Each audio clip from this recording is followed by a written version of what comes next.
Good evening, Troy. I just wanted to make sure that you could hear me. I can. I can. Thank you. Perfect. Thank you.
seeing anything here, so.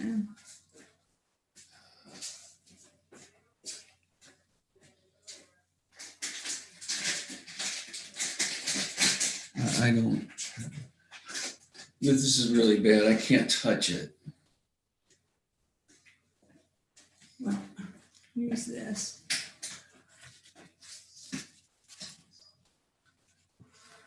What do you want me to do? Okay.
Well, good evening.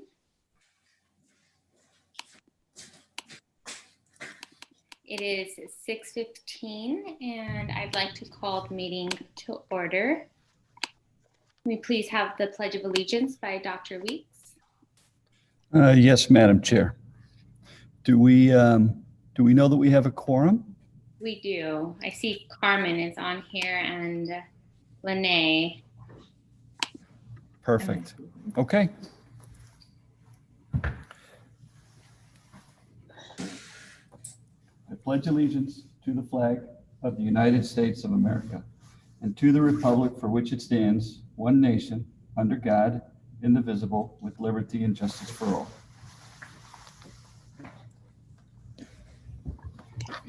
Thank you, Dr. Weeks. And can we please have roll call?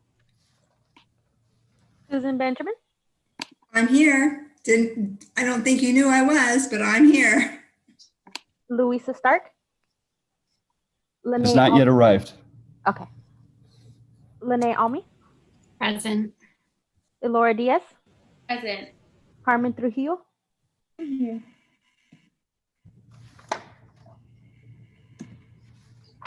And can I please have a motion to adopt the agenda?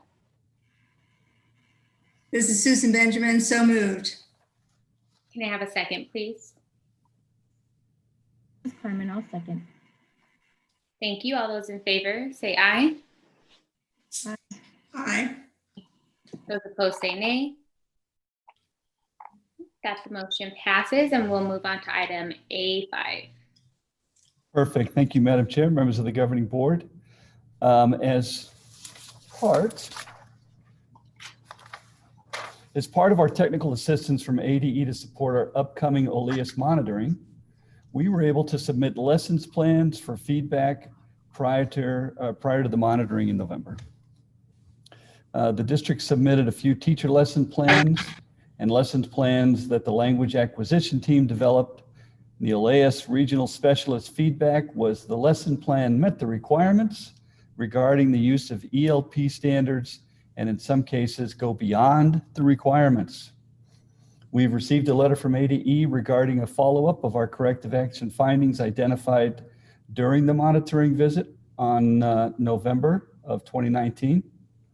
The follow-up will be done through paper monitoring and not a physical site visit. ADE has requested home language survey data and lesson plans from 4 of our district schools: Edison, Garfield, Lowell, and Whittier. It is an expectation that all schools follow the ADE corrective action plan requirements to ensure the district remains in compliance, but most importantly, to ensure our ELs are growing and achieving. Secondly, move on when reading. Literacy plans were recently submitted and are awaiting approval by the Department of Ed. A special thanks is extended to a number of Phoenix One team members for getting our plans submitted, including Nicole Dillon, Nadine Gafonia, for building the capacity of school reading interventionists, completing testing and providing support on Ames Web Plus and Galileo reports, and providing assistance to the completion and submittals of the plans. Brant Lloyd for ensuring we remained in compliance with ADE requirements through the assessment process, and the reading interventionists for their hard work in completing the Move On When Reading literacy plans, data submissions, and supporting teachers with assessing students, managing data, and using data to adjust instruction. We want to thank them all in support of meeting the state Move On When Reading requirements. So congratulations to a job well done. Dr. Weeks, this is Susan Benjamin. Can I make a comment? You betcha. Over the years, and there's been 7.5 of them, we've watched a progression of changes with how the district and the teachers attack, support, or however you want to put it, Move On When Reading. And I just want to say how much I appreciate all the work that's been done, because it's so important that we support children through those K-3 years so that they're learning to read. And it is apparent to me that the district has made huge strides in that area. So thank you very much. Thank you for saying, Mrs. Benjamin, and we'll make sure we pass on those comments and that appreciation to folks in and around the district. There was a lot of them that came together to make this happen, and we're very proud of all of them. Madam Chair, members of the governing board, at our next meeting, we will get back to our STAR Awards. And so please look forward, please look ahead for that. More information to follow. Would you like me to just kind of move on to? Sorry, I thought you were still on awards. Yes, if you'd like to move on to item B, that would be great. Sure.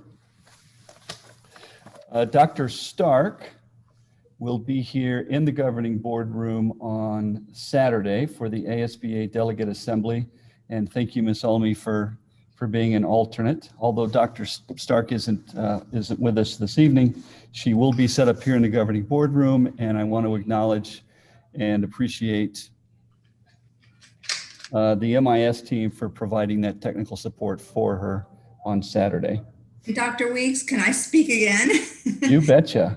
I would really like to acknowledge Louisa Stark, Dr. Stark, for her work and the fact that she was willing to put herself out there. She didn't know what this would look like, but she put herself out there for the district, and I think we should acknowledge that and appreciate her greatly for what she's done. Yes, without a doubt. Dr. Stark has been with us for a long time and provided lots of positive things for the students and families and the staff of this district for many, many years, and the community. Dr. Diaz, I'd like to recognize you, Dr. Alora Diaz, for the rest of the board and the community. We have been working to develop some time management strategies for our board meetings, and for a lot of reasons.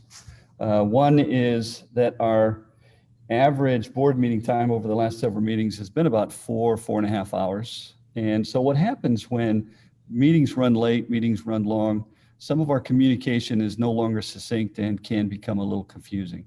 At the same time, it gets a little weary on our board members. And when we get late into the night, it's a little hard on staff to get up bright and early Friday morning to finish out the week.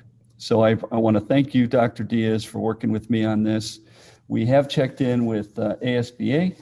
ASBA has provided some guidance that would help us be flexible and succinct. And so stay tuned for some more information on what that will look like and how that might change our board packets going forward. And Dr. Weeks, if I may add, the reason I brought this up is really just thinking about our staff and our teachers. I know that you guys have a job to do the next day, and there's a lot that we try and pack in, but I think all of us as board members want to be respectful of your time and your commitment to our kids the following day. So we want to make sure that our board meetings are meaningful, but also don't cause you to be completely exhausted on Friday when you're trying to serve our students and families. Well, I certainly appreciate that. And I know those who are watching and those who work very hard to put these board meetings together and to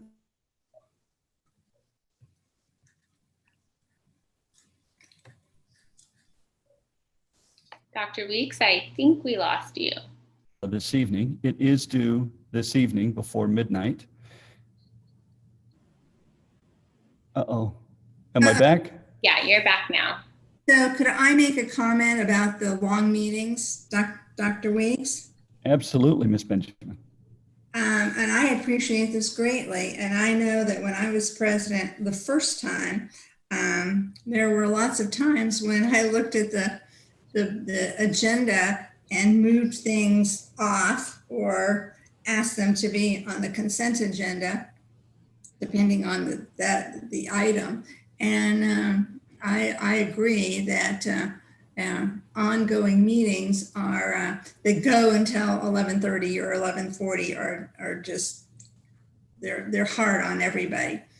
But I would say that in these circumstances, every once in a while, it's very important that the board have the opportunity to discuss these things at great length because they impact the community. And so every once in a while, I think that it's important for that to happen. And I agree we used to have hour meetings or hour and a half meetings for the length of the meetings.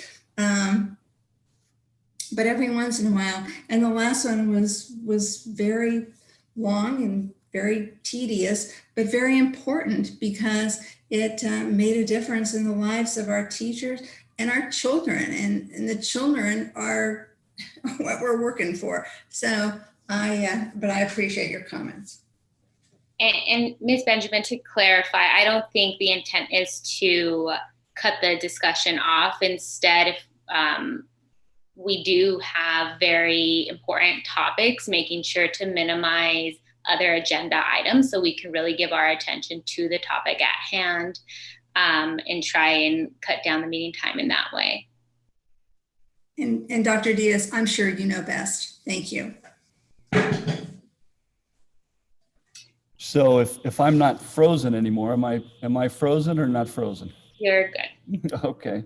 Just to remind the board that we're going to present the annual financial report tonight. It was on the last agenda. And for the sake of time, Dr. Diaz, to your point, in focusing on the items that were most pertinent and in hand, we pulled that item. And so I know Mr. Quintana has reached out to board members and asked for input and has received input and questions from board members. So we will be presenting the annual financial report tonight with a presentation that was originally planned at the last meeting. And next, I would like to get into the, I'm calling them the return to hybrid or return to in-person instruction, however the terminology rings folks' bells in terms of remembering. We're calling it the hybrid model.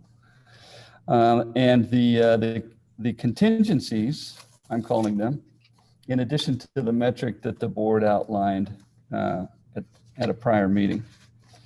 And so first of all, there are 32 of them, and I'm not going to go over all 32. At a very high level, I will say that the mitigation plan is underway with lots of clarity that the board had requested be included in that plan. And we're working with a company called Healthy Verify to help us with that. And part of their job is to take these documents that were kind of chunked and pull them all together into one succinct document. And that will be done this week. In fact, I think the draft is already done. And so that we will be presenting that very shortly. Some of the items here are regards to health checks and some of the detailed questions like what symptoms would warrant a student to be sent home, and the language is a little vague. That language has been clarified. A lot of this language was in our original mitigation plan. A lot of it was provided to us by the Arizona Risk Retention Trust as a model early on, and data comes to us from the Arizona Department of Health Services and the Maricopa County Health Department. So we lean on those groups to help us provide clarity because we are not medical doctors. In terms of PPE and sanitation, we have a lot of PPE, and that PPE has been underway for a couple of weeks to be delivered to the sites. My understanding is if it's not completely doled out, it will be doled out in its entirety very, very shortly. Sanitation of buses has been clarified. That really was part of the original mitigation plan. Hand sanitation stations have been set up. I don't have the formula for how many are on our each site at this time, but that's what we're working toward to get very succinct data on how the hand sanitation, sanitizing stations will be laid out. Ventilation, the plant services team is working with engineers to get reads on our classrooms. And of course, plexiglass, kind of like the one you see here in the boardroom, has been built up around office managers and has been purchased for students and desks. Let's see, if testing positive or experiencing symptoms, that was in the original mitigation plan. But again, pulling those documents together will make that more succinct. And then of course, the learning plan based on teacher vote for either proposed, the board will have an opportunity to discuss a proposed survey to teachers this evening. And should that be approved, that will be sent out to teachers. The classroom layout appears, the comment there was that the statements were vague. And I would say to that some of this stuff can't be tested until we actually get back in place. So we're trying to draft plans on paper, like many of the other districts. And so you sometimes have to see the plan in action to determine its full effectiveness. The good news is that Wilson, Levine, Madison, and at least parts of Creighton have opened. And so we'll be able to get information from those districts. And I've already gotten some information from the Madison superintendent on the kind of the first couple of days back. And I'll be getting more information from other schools who have chosen to open. And then, of course, lots and lots going on with the communication plan. Tonight, Mr. Lind will show you what I'm calling the Phoenix Elementary Dashboard that shows the metric for the zip codes that we're targeting.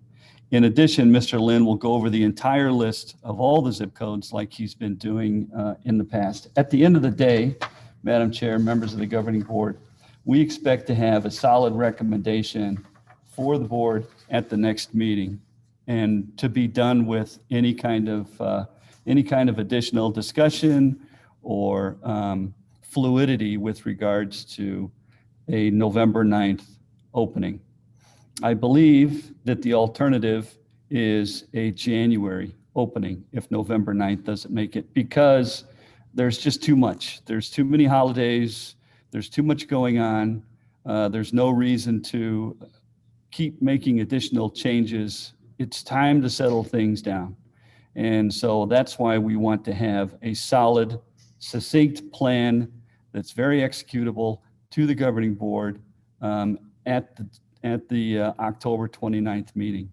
Even if that plan includes that we will continue to solicit voice. For example, we have surveyed our parents, and our parents have told us that 50% of them would like to come back into the classroom. They would like to have their children come back into the classroom.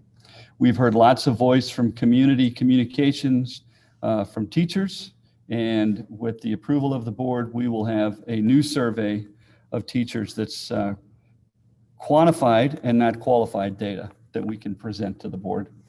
But what we haven't heard is student voice. And I've asked the social worker team to work with me to develop a way to collect student voice, because we need to know as a governing board how students are feeling in this distance learning model. What support do they need as we move through this pandemic? And I know the social worker team has been working very hard to support the social and emotional needs of our students, but what else should we be learning from our students during this time? So when I have more information, I'll be providing that to the governing board as well. And that, Madam Chair, members of the governing board.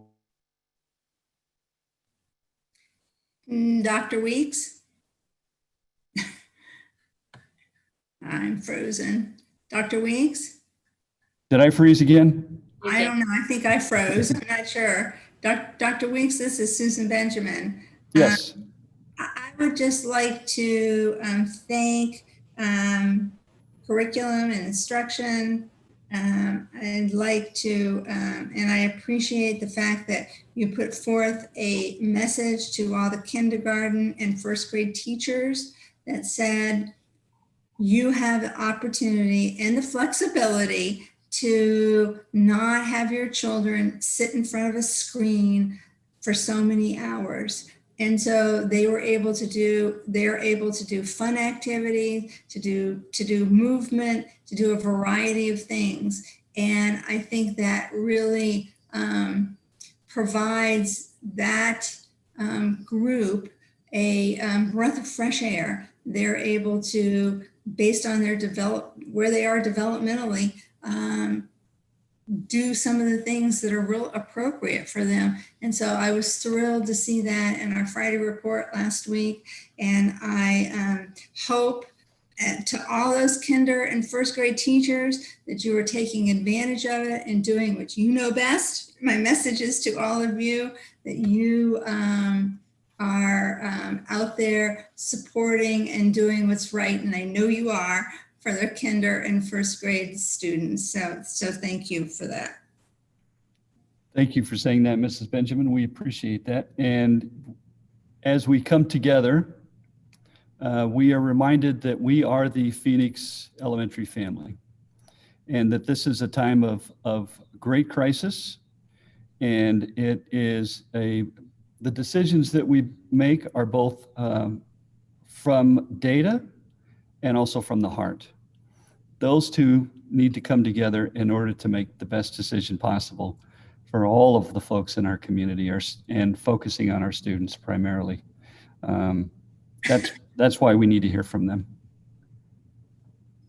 Dr. Weeks, I'd like to thank you and leadership for really taking time to hear the recommendations that we had, those contingencies, and working through each and every one of them. I know that they were a lot, but I definitely appreciate the time put into that. And so I'm excited to just kind of hear how the progress is going. And I know that we are all doing our very best to have a safe return, whatever that is. Thank you, Dr. Diaz, for saying. And that does conclude my report. Thank you, Dr. Weeks. So now we will go ahead and move on to item C, community communications. Yes, Madam Chair, members of the governing board, we have 9 communications this evening, and we will begin. Okay, and Dr. Weeks, just if I may, can those who are reading the comment cards please keep track of your time, the time for 3 minutes? I'll also keep track as well. Thank you. Yes. Oh, and Madam Chair, if I might just say, as a reminder to the community, when you send us information and your comments, please include your name, your address, and your role as a staff member, parent, or community member, along with your communication in the body of the email. It's printed on our board packet, and I've asked our folks here at Phoenix Elementary that when they receive an email and this information is not in the email, to please ask for that information from those who are submitting comments to us.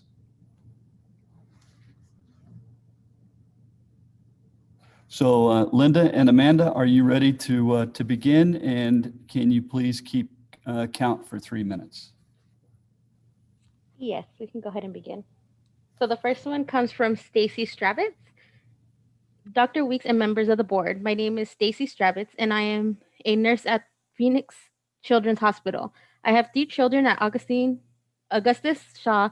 I'm eager to have my children return to in-person school. Evidence from the New England Journal of Medicine and the American Academy of Pediatrics, with the links provided below, indicate that reopening of schools does not cause dramatic increase in the transmission of COVID-19. Both of these medical journals highlight the essential roles of the school in the growth and development of young children. The current format of our school has my kids in front of a screen for 6 hours a day, which is far beyond the recommended time for young children to be in front of a screen. Interaction with teachers and peers is essential, not simply for academic development, but also for their social and emotional development. Our current online learning model is not ideal and may be furthering disparities for vulnerable children in the district.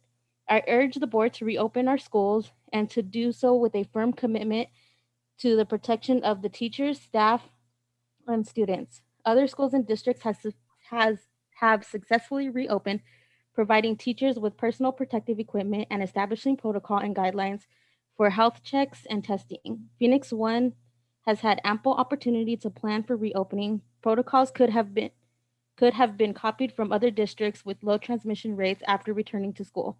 I was disappointed in the lack of preparation of our district after the last board meeting. I urge you to move forward with a reasonable plan for reopening, a plan that can be nimble to meet changes and arising needs. Thank you for your time. And she also provided 2 links. Number 2 comes from Stephanie Kudo, to whom it may concern. Hello, my name is Stephanie Kudo, and I am writing to express my concerns about the reopening of Dunbar Elementary School on November 30th, 2020. My son is a fifth grader at Dunbar, and I feel that reopening the school will be unsafe for the children and staff. The school is very small and they don't have the room to practice social distancing. The fifth grade class alone has 41 students and one teacher. What has the school done to ensure our children are safe?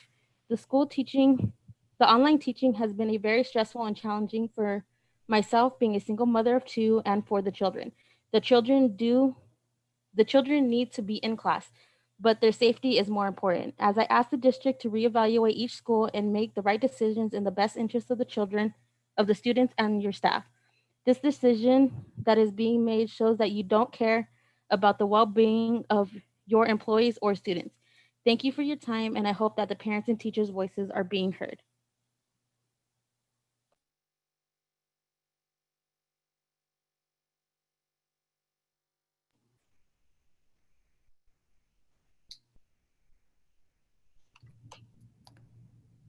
Linda, are you there?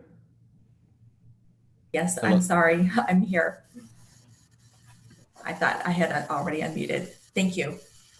So this next communication is coming from Allison Nagel, Dr. Weeks, and members of the governing board. I am a parent of two children at Shaw Montessori, and my family and I live and work in our wonderful district. I have already shared a scientifically peer-reviewed article with you from the New England Journal of Medicine, and the link is provided. The highest ranked medical journal for general and internal medicine in the world. It includes over 30 references from other recent scientific publications, and the quote below sums up the article nicely. It is tragic that the United States has chosen a path necessitating a trade-off between risks to educators and harms to students, given other countries' success in reducing transmission and opening schools with routine control measures in place. This dilemma represents a social and policy failure, not a medical or scientific necessity. Nonetheless, we would argue that primary schools are essential, more like grocery stores, doctors' offices, and food manufacturers than like retail establishments, movie theaters, and bars. Like all essential workers, teachers and other school personnel deserve substantial protections as well as hazard pay. Remote working accommodations should be made if possible for staff members who are over 60 or who have underlying health conditions. I also included a recent article from the American Academy of Pediatrics with many references to studies across the globe, and a link is provided. Based on scientific data in children from across the globe, they state, COVID-19 appears to behave differently in children and adolescents than other common respiratory viruses such as influenza. Although children and adolescents play a major role in amplifying influenza outbreaks, to date, this does not appear to be the case with SARS-CoV-2. Although many questions remain, the preponderance of evidence indicates that children and adolescents can become infected and are less likely to be symptomatic and less likely to have severe disease resulting from SARS-CoV-2 infection. We continue to learn more about the role children play in transmission of SARS-CoV-2. At present, it appears that children younger than 10 years may be less likely to become infected and less likely to spread infection to others, although further studies are needed. The article also points to a situation in France where a 9-year-old boy attended 3 schools while symptomatic with COVID-19, but none of his 112 school contacts contracted the disease. See here for the link, and she's provided a link. As a parent who attempts to make decisions based on the best data available, and after participating in many meetings over the last several months, I am concerned that we are not making decisions based on scientific evidence. To make policy for children in schools, we need to look at the large body of data regarding children, teachers, and staff in the schools. There has been much discussion about equity as of late, of which I am extremely glad.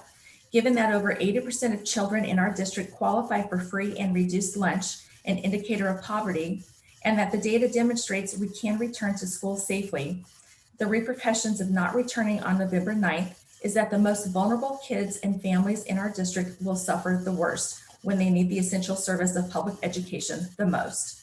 Further, our districts in Phoenix have agreed to return to school when the district zip codes are in the yellow zone for the County Department of Public Health, and Phoenix L has required that we be in the green zone for 2 of the metrics and only 1 yellow. Again, I do not know this was made based on the scientific data we have available and have great concern about when children will indeed return to school. Kind regards, Allison Williams.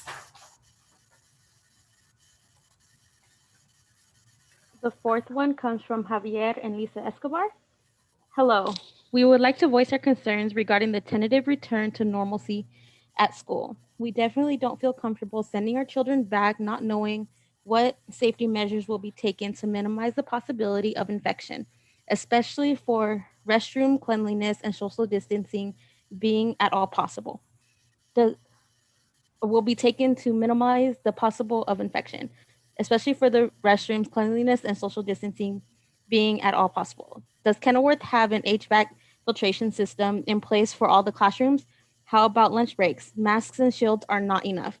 Please give us the guidance and advice how to let the Phoenix district know that they should wait until after the cold flu season is over. This is Javier and Lisa Escobar. Number 5 comes from Claudia Acosta. My name is Claudia Acosta. I'm a parent of 2 boys, 5 and 7, who attend Shaw Montessori. I'm highly concerned that they are too young to understand the consequences of keeping a mask on. I would hate to rush school return and have the same thing that happened to the Combs High School in Santan happen to Shaw. No need to put our children at risk. Thank you, Claudia Acosta. Number 6 comes from Claire Nickel. This is Claire Nickel, mother of an Emerson first grader located on 13th and Oak Street. I have heard of schools in other parts of the country who have recently started in-class instruction, but are already discussing the risks associated with coming back to on-site instruction after the Thanksgiving holiday. The concern is that there is a good chance some families will participate in large group gatherings or travel during the Thanksgiving break. Assuming this, then the safe and responsible thing would be to require students to quarantine at home for 2 weeks after the break before allowing them to return to the classroom. This gets close enough to the winter holiday break that they are considering just having the students stay at home from Thanksgiving break through winter December break.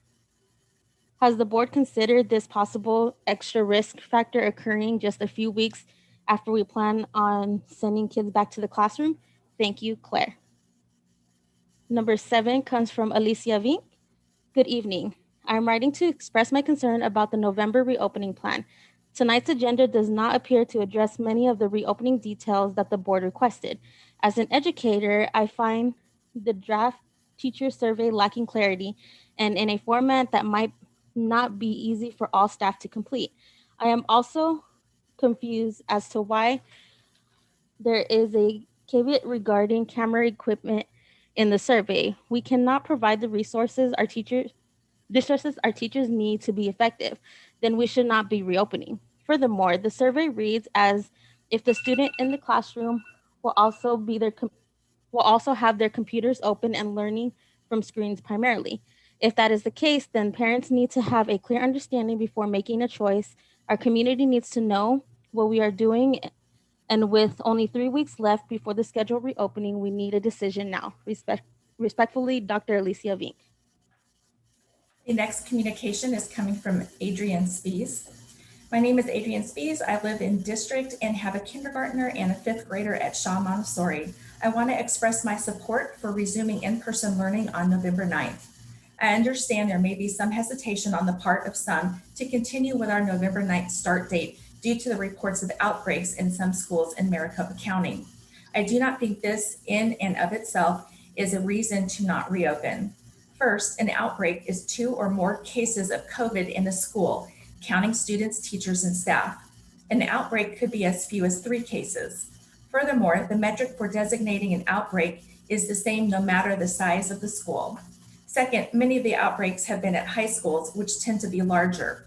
There is a large difference between 3 cases of coronavirus in a school of 2,000 students and 3 cases of coronavirus in a school of 500 students.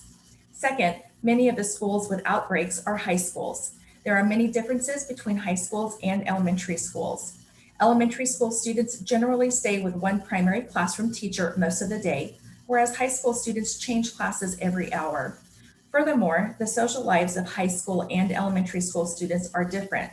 High school students may have after-school jobs and are likely to have a larger social circle than an elementary school student. Third, the outbreaks do not mean that COVID is spreading at school. Until the novel coronavirus is eradicated, likely through a vaccine, there will continue to be cases of COVID-19 in the community. As long as our students, teachers, and staff are part of the larger community, there will be individuals who acquire COVID-19. This is an unfortunate part of our current reality. However, the focal point should be on preventing spread in the schools. Universal masking combined with physical distancing is recognized as the most effective way to prevent the spread of the novel coronavirus. This is one key part of the district's plan to return to in-person learning. In addition, learning labs are open and have been for some weeks now. If the district has been able to limit virus spread among students and staff at the learning labs, this is an encouraging sign that the district and schools will be able to limit the virus spread once the in-person learning option is open. Schools will reopen at some point. The only questions are how and when. If we wait until there are no outbreaks in schools in Maricopa County, or if we wait until there is no chance a class or school will need to transition back to remote learning temporarily, we may be waiting all school year. We have a remote learning program that will continue to be used concurrently with the in-person option. Thus, we can transition in-person students back to remote learning as necessary. In closing, I support resuming in-person learning on November 9th, and I appreciate the considerable time and effort spent by the board, teachers, and administrators to ensure that our students have the best learning opportunities possible in these challenging circumstances. Sincerely, Adrienne Speaks.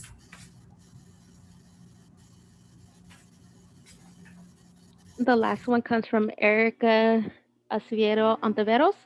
I live in the Garfield and I am a parent of a Shaw student. I think it is unwise to open schools back up and have kids go back to school. I think the health of everyone, examples teachers, administrators, students, custodial, and cafeteria staff, bus drivers should be paramount. Thank you for your attention, Dr. Erica Acevedo Ontiveros. Thank you. And as a reminder to our community, we're not permitted to comment directly on your comments. We definitely appreciate the time that you took to share your thoughts and feedback with us. With that, we'll move on to item D. Do I have a motion to approve the consent agenda? Madam Chair, Yes. I received a text from Mrs. Benjamin. She's no longer able to get online. And Dr. Stark has not yet arrived.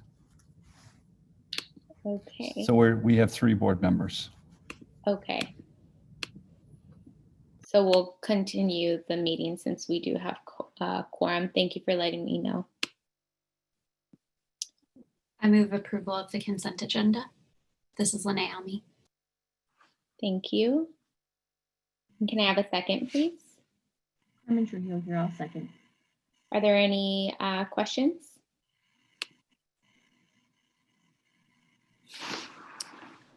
I don't have any questions. I just wanted to make one comment. So item D3, the agreement between Phoenix Al and the Children's Hospital Breathmobile.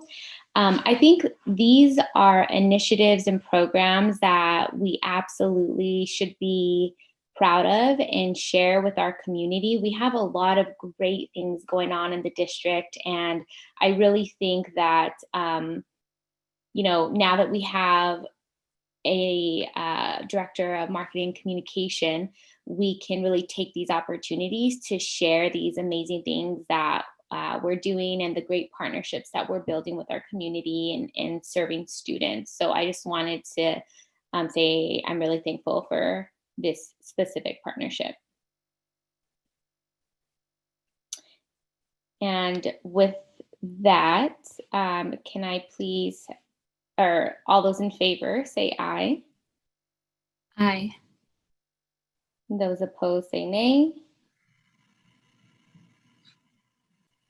All right, with that, the motion passes, and we'll move on to item E1. Thank you, Dr. Diaz, governing board members, cabinet, and our community members. I am thrilled, we are thrilled to share an in-kind service with ASU Prep.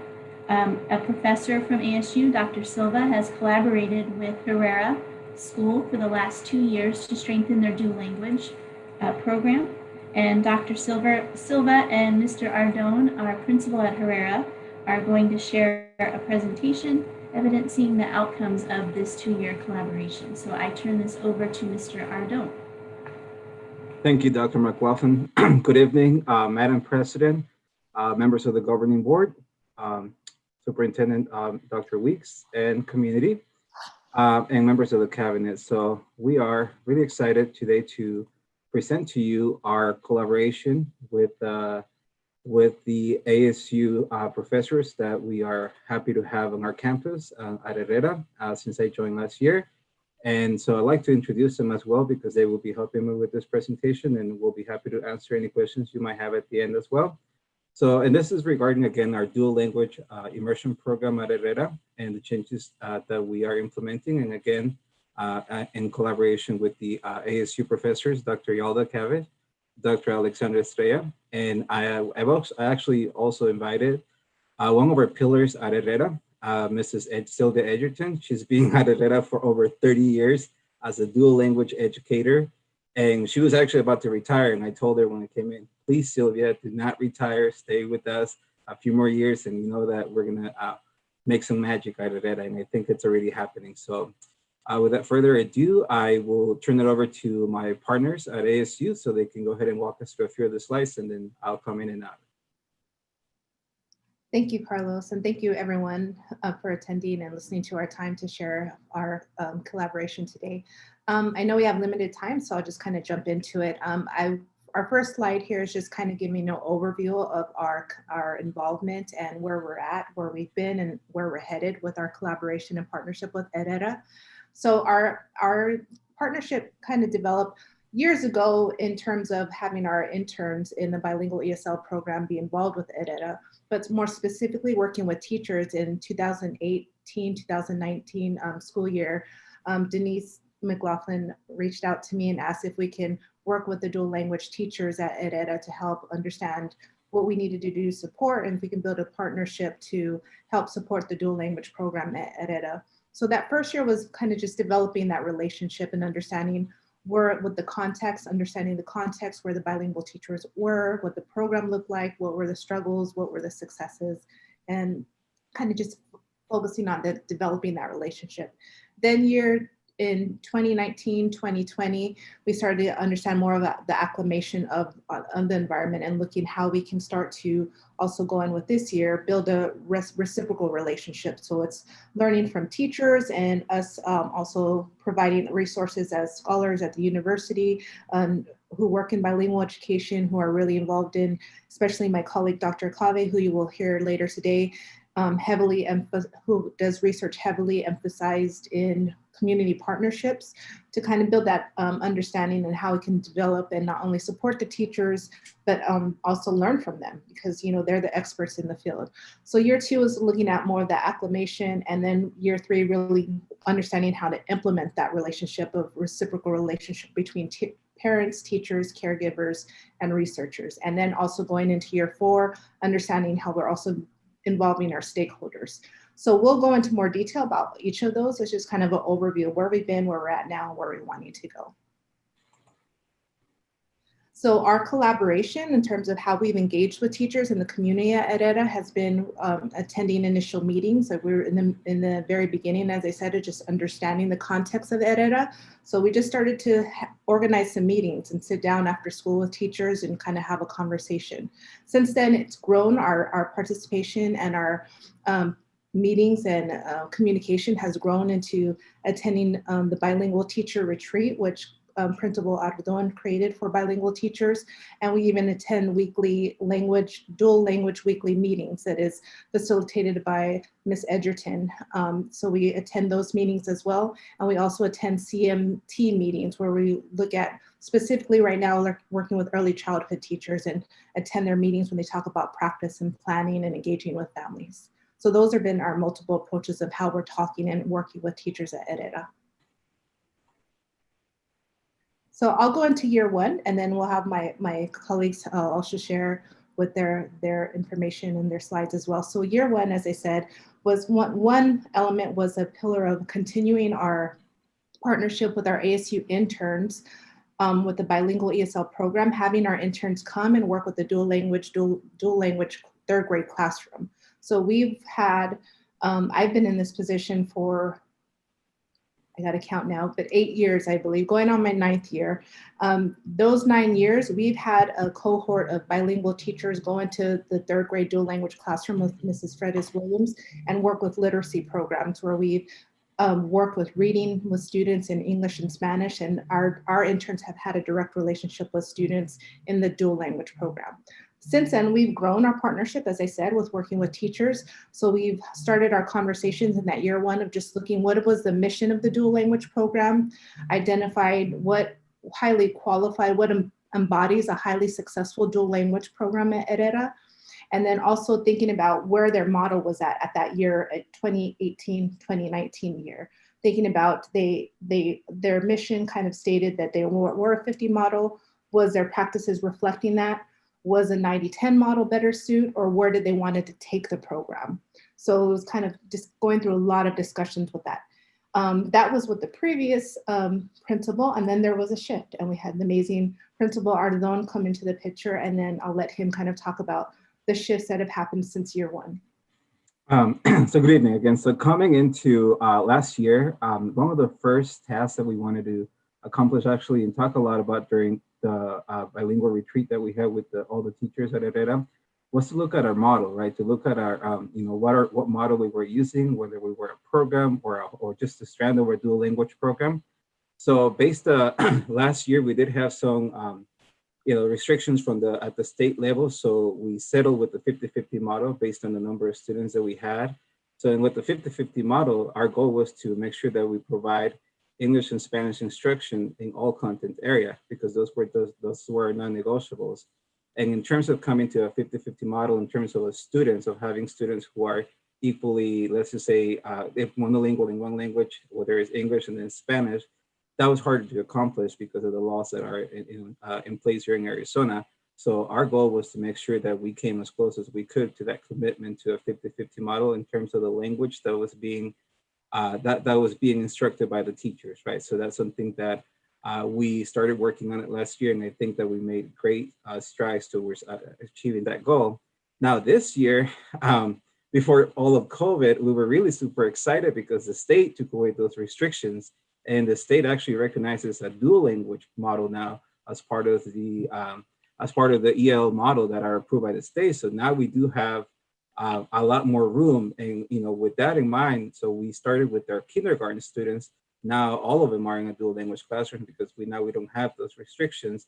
And as we are in the online world, it's being a little bit difficult to implement the program, but we are not going away from it. We're not shying away, and we're still staying on goal and with the same task of accomplishing the goal that we set at the beginning.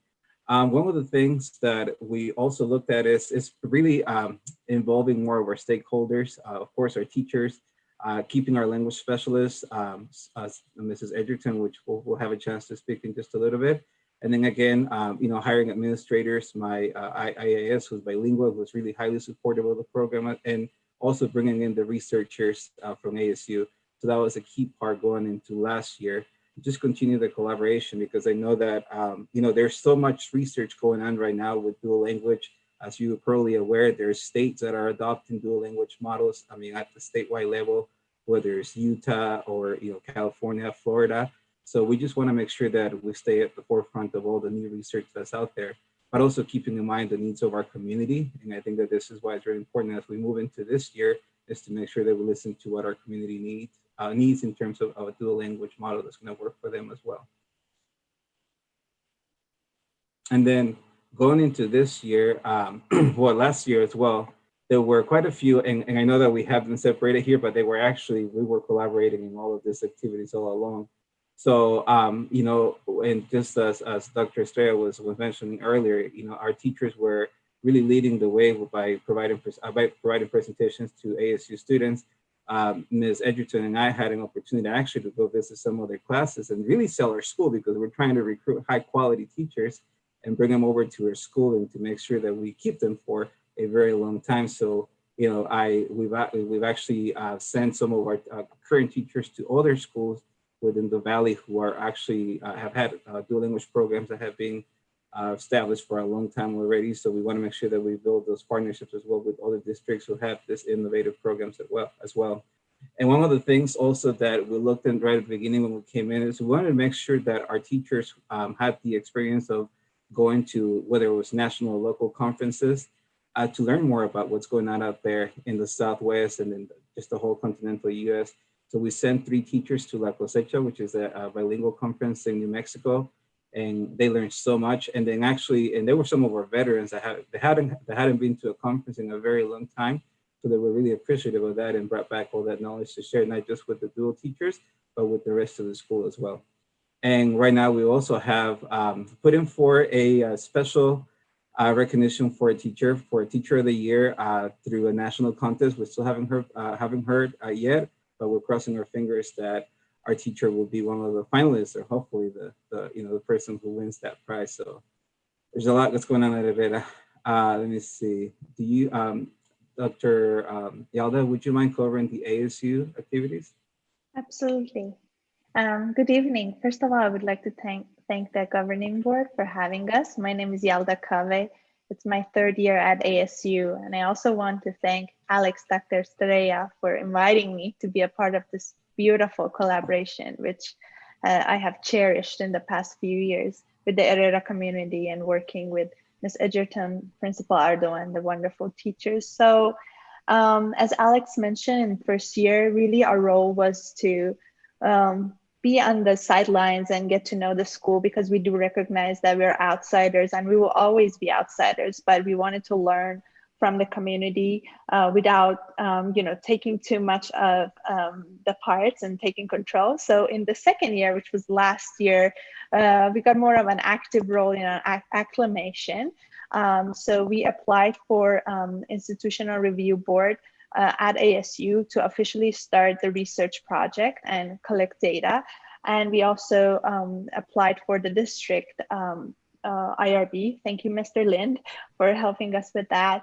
And what we did last year, we were able to continue to attend the dual language program development meetings, as Alex mentioned, attend the CDM meetings and the summer retreats.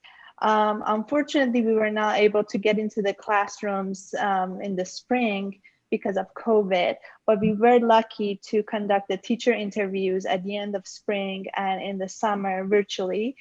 And with that, we were able to apply for a national conference, American Educational Research Association, this past summer. So we're excited to start sharing some of what we have already been seeing at Herrera. And Mr. Ardo, if you would like me to talk about this year. So this year, we are continuing the research project. Again, we are faced with the restrictions of COVID, of what we had planned to involve the parents and the community. However, given the generous support we've been provided from the teachers, we've been able to start attending classroom instructions virtually. And we have started recruiting families. And we're hoping to conduct interviews with the children and the parents. As Alex mentioned, our focus right now is with early childhood. And the reason for that is twofold, I would say. One is that what Principal Ardon was talking about is the recent policy change in our state that thankfully allowed access to English learners to have access to dual language after almost 20 years. So the Herrera School is now able to provide dual language for all kindergarteners that are starting this year, and gradually a shift to be a full dual language school. So being in those conversations, we realized this is the perfect moment to document how all of our bilingual students, but particularly English learners that have shown to not do so well when they were put in the SEI classrooms only. So it's the perfect moment to document their language development. That's why we're proposing a study for which I'm applying for the Young Scholars Program grant through the Foundation for Child Development. And for that, I'm proposing a mixed methods longitudinal study that will be documenting the experiences of the kindergartners that are starting this year through second grade. And for that, we are documenting their language development, but also very importantly, we are conducting interviews with the children and the parents and the teachers and the administrative staff, because as both Dr. Estrella and Principal Ardon emphasized, our focus in this collaboration is to hear from all stakeholders. And earlier, Dr. Weeks was beautifully mentioning how we need to listen to the children. And that's really important to me in my work as well. So we would like to document how this newly redesigned dual language program will be experienced by all the stakeholders across 3 years. And with that, we're also hoping to apply for more national and local conferences with the teachers, because as it was mentioned, the teachers really enjoyed having that professional development opportunity beyond the program level. And we're hoping to also write papers with the teachers as well about what we are finding in the school. So those are our goals for this year. Did you have more to add, Principal Ardon, or should I go ahead with next steps? I think you summarized it very well. I'm not sure if Ms. Edgerton would like to add more to that, because I know that she's very active in terms of supporting teachers, you know, also leading the way. You're muted. So the only one thing that I did want to add is, while it seems like the benefit of the collaboration between Arizona State University and Herrera is the dual language, the dual language students and the dual language staff, I did want to add that Yalda and Alex have and just did this Monday the first culturally responsive education in service for the teachers. And that's going to carry on into the classroom. So all of our students are benefiting from this collaboration, not just our dual language students and our dual language staff. Thank you, Ms. Edgerton. I'm glad you mentioned that. Okay, so I'll take the lead in the last slide, and then Mr. Ardon, please feel free to add. So our hope for next year and hopefully following years for our collaboration is, as I said, to keep disseminating what we're finding here, but also to apply for external funding in collaboration with Mr. Ardon, or we will be taking the lead on some of the grants. But the end goal is to take what this school that is somewhat of a pioneer in, you know, opening dual language to all learners, English learners, English proficient learners, and also balanced bilinguals, so to speak, and to take what's learned from here and present it as professional development to the teachers in the dual language program, and as Ms. Edgerton mentioned, to the teachers beyond the dual language program at the Herrera School, but also at other schools in the district and other districts in the state of Arizona, and other states in the nation. Something that we have found in research in the state of California, for instance, that has reversed their English only, is now a great need for teachers to be, you know, professionally prepared to know how to deliver dual language to an increasingly diverse students. So that's one of our goals. And the other goal is to continue focusing on family engagement and to sustain that aspect of the project. And with that, with all of that, another end goal for that is to increase the visibility for this wonderful school and the work that they're doing, which will inherently lead to an increase in student enrollment and hiring and retaining even more highly qualified teachers. So that's my share. Mr. Ardon, if you would like to add. Yeah, I definitely like to add, you know, with our goal in our dual language program, so bilingualism, biliterate, and bicultural, I mean, this is really important for all of our community to come together, you know, and then I'm so happy that we have this partnership, because now we're going to be reaching out to those families who are driving from like really far to bring their kids into our dual language program. Let's find out like what's bringing them in to our school, and then also to figure out how we're going to increase enrollment, because we know that our classes, our dual language program is one of the draws. I mean, we usually sometimes even have a waiting list in certain grade levels because we can't take any more students in certain grade levels. So we just want to make sure that we continue this partnership and show the research that's out there, and then ensure that our teachers are supported along the way, and that we're open for all the families to come in and visit our school and see all the wonderful things we're doing. So no, I just want to thank you, ladies. You've done a wonderful job, and your support it's welcome, by everyone. And governing board members, if you have any questions, we'll be more than happy to answer them. We're really excited, especially about the funding piece, applying for it. We always need that. Thank you, Mr. Ardon, and thank you to all who presented tonight. I am very excited about this, and I have a few questions and comments, but I wanted to open it up to my fellow board members if you have any discussion. This is Lene Almy. I just want to echo Dr. Diaz's thanks. I think there's a lot of information here that we didn't have before, so it's really great to see what's been going on at Herrera for the past couple of years and how the partnership is working out.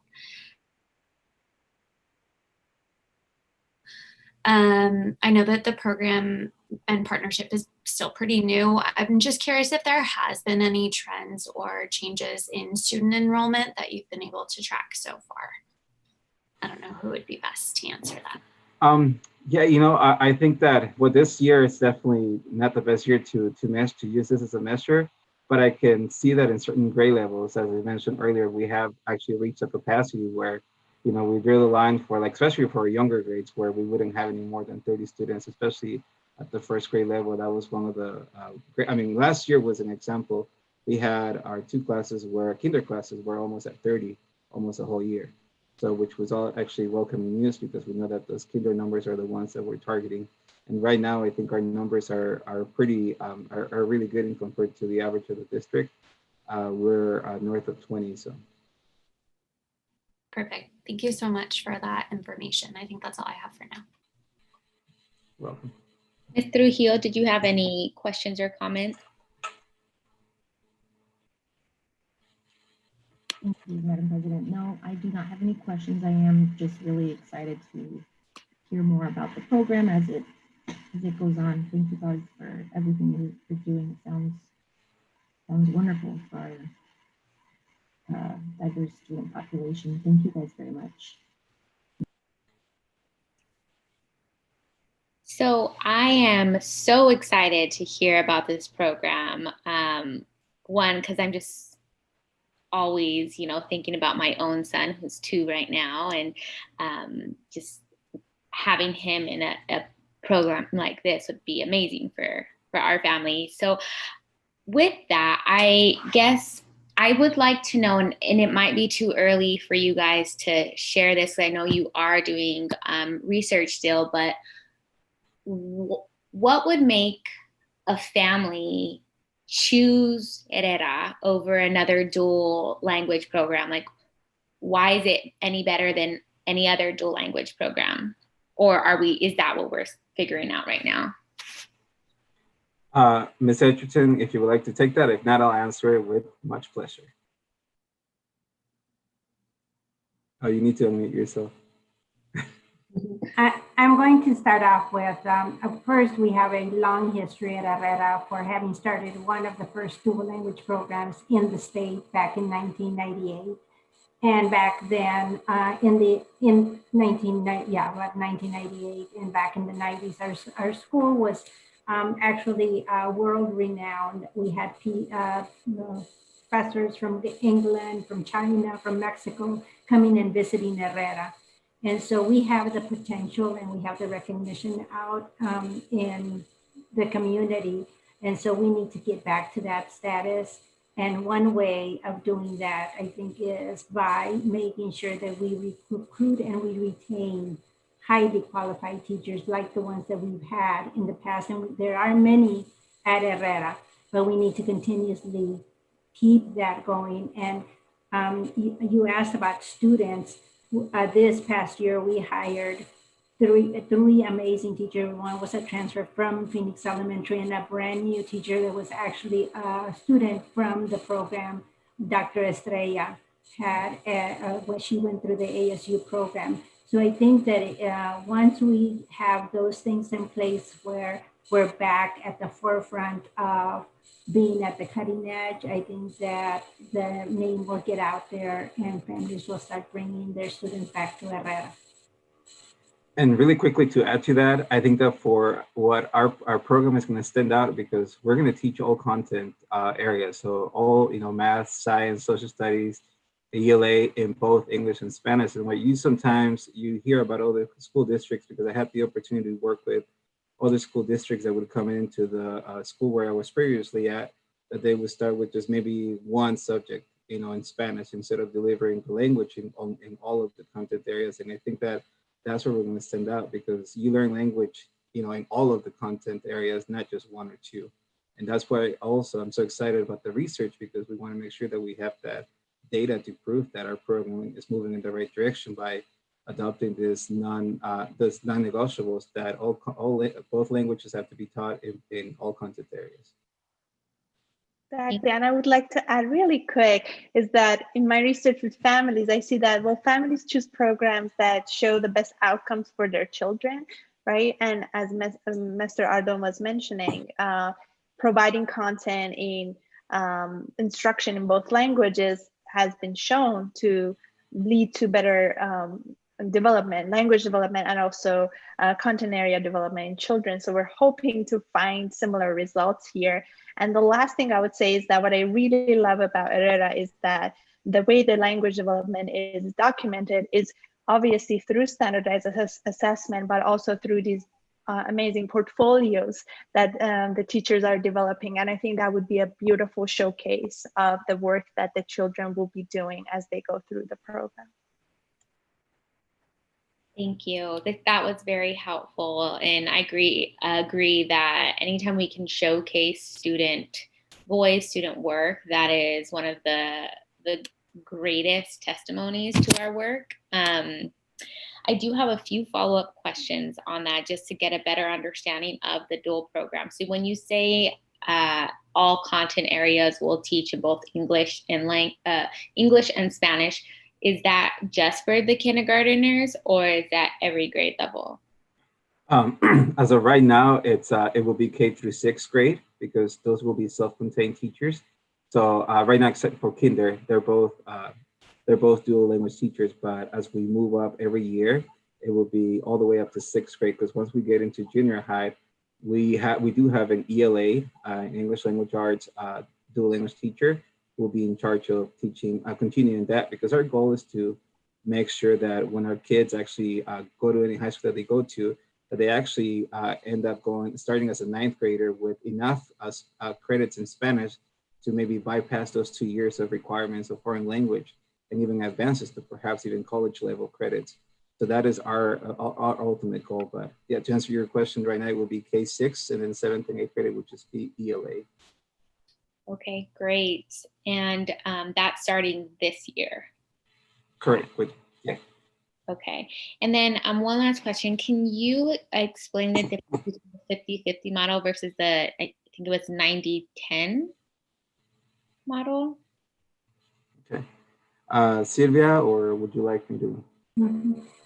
So the 90-10 program usually, well, it starts in kindergarten where 90% of the day is spent in Spanish and 10% is spent in the majority language. And then as students move to 1st grade, it goes to a 20-80.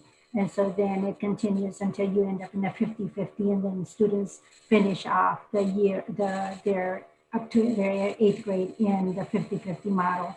And in our case, 50-50, ideally what we want is 50% of our students to be English speakers, 50% of them to be Spanish speakers so that they can model for each other in the way that language is spoken for each other. 50% of the curriculum is in Spanish and 50% is in Spanish. And so our goal is to have everything 50-50. So students are getting an equal amount of exposure to both languages. in all content areas. I just want to add one thing to that is I think what this connects to also to your first question, what makes Herrera unique? And I think it's also connecting to that ideas about not only understanding of, you know, the 50-50 model, but I know in just conversations with teachers, I think what also makes Herrera unique is they're also engaging in conversations of what it means to be a bilingual speaker as a teacher and as students. And I think that's very unique to, in my experiences with other dual language programs, there needs to be also discussions about how students view themselves as speakers of two languages, how teachers are viewing themselves as bilingual speakers, not only just in the classroom, but in the hallway, in the cafeteria, you know, in the talks amongst other teachers. And when the language shifts to English or Spanish, you know, what are the reasons behind that? I think that also is a unique opportunity that we're having a lot of these conversations with the dual language teachers at Herrera too. And I think that is really unique compared to other dual language schools. Thank you for adding that. That provides a lot of clarification. And I do have two more questions. I'm so sorry. So Mr. Ardon, you said that some of our grades were at capacity. Is that due to limitations with the number of classrooms we have, or is that because we don't have enough teachers qualified to teach and we just need to fill those positions? Well, I think that's because of the limitations in terms of, you know, once we get to a certain number and we can't put any more students into a dual language classroom, then that's where we put that cap. But then, because at Herrera, we have in almost every grade level 2 teachers per grade level. Mm-hmm. And so I use the example of first grade where we have 1 dual language teacher and 1 non-dual language teacher. So at one point we were at, you know, 30 students. So we had to make sure that we capped that at 30 because, you know, we couldn't accept any more students into that first grade dual language classroom. And the only alternative for parents was to put them in the non-dual language classroom because we only had 2 teachers in that grade level. And so that's what I was referring to. And even as families come in, and let's just say a new family comes in with a first grader and is really interested in dual language, we have to put them on the waiting list. So if a student withdraws from the dual language first grade class, then we ask that family at that point, are you still interested in joining? And if not, then we usually wait till the end of the year to make sure that we make that transition into second grade if there is room in second grade. Okay, that makes sense. So I don't really understand all of the financial implications, but at some point it might be possible to hire additional teachers. Is that correct? You know, if our numbers do merit, and we do hope that our numbers keep increasing and that it will get to that point and hopefully, you know, one day having 3 classrooms, 3 teachers per grade level. But with the program that we're implementing now at the kindergarten level, where both teachers are teaching, you know, are part of the dual language program, one being the English teacher and another the Spanish teacher, that won't be necessary because, you know, any kid that comes in at any grade level will go into the dual language program. Mm-hmm. Okay, that makes sense. And Dr. Diaz, this is Dr. Vic Diaz, Director of HR. I can chime in on that too. This is something Mr. Ardon and I have talked about quite a bit in the spring as we went about staffing the school. And so I want to just say that, you know, adding a class in the middle of the year is very difficult to do. However, it's these partnerships with universities like ASU that makes that possible. You know, we talked about interns that work in the school. The power of working with those interns and student teachers and other pre-service partners is it does make it possible to add those classrooms in January or at other times during the year as well. And so that is an exciting dimension to this partnership as we think about our ability to grow during a year, which again would make this a very unique school. It's very rare that you'll find a school that can open classrooms in January based on demand. But with these types of partnerships, that kind of stuff is possible. Yeah, thank you. That's helpful context there. And my final question, I promise this is it. So what, just kind of like high level, what would these funds be used for? We have the grant that's $225,000, but I know that there's just like other discussion about grants. So what's the vision for that? I can respond to that. For that particular grant, it's a Young Scholars Program. So the purpose is to partially fund part of my salary. So it releases me from my teaching duty so I can spend more time with the school, with the teachers and with the stakeholders. So that's part of that. And the other part, I was actually doing the budget today with our budget person. It is also intended to provide supplies to the classroom teachers. And also a stipend or gift card at the amount of at least $400 or $500 every year for each teacher. I'm also allocating funds for the teachers to attend local conferences. So that is part of that. The other small part is just incentives for families who choose to participate in the study.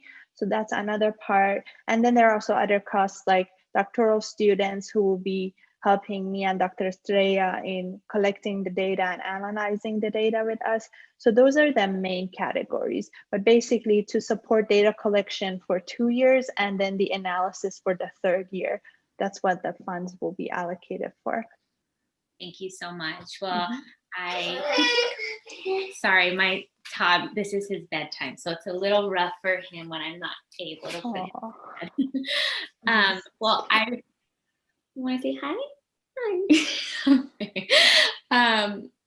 So I guess my last comment is thank you guys so much for doing this. I think that just simply having the partnership with Mary Lou Fulton with a top-tier research institution, in addition to the great teaching environment that has been cultivated at Herrera, we need to shout that from the top of the rooftops because that's amazing. And families throughout the valley need to know that this is actually here in place. We're ready for their kids. So thank you so much.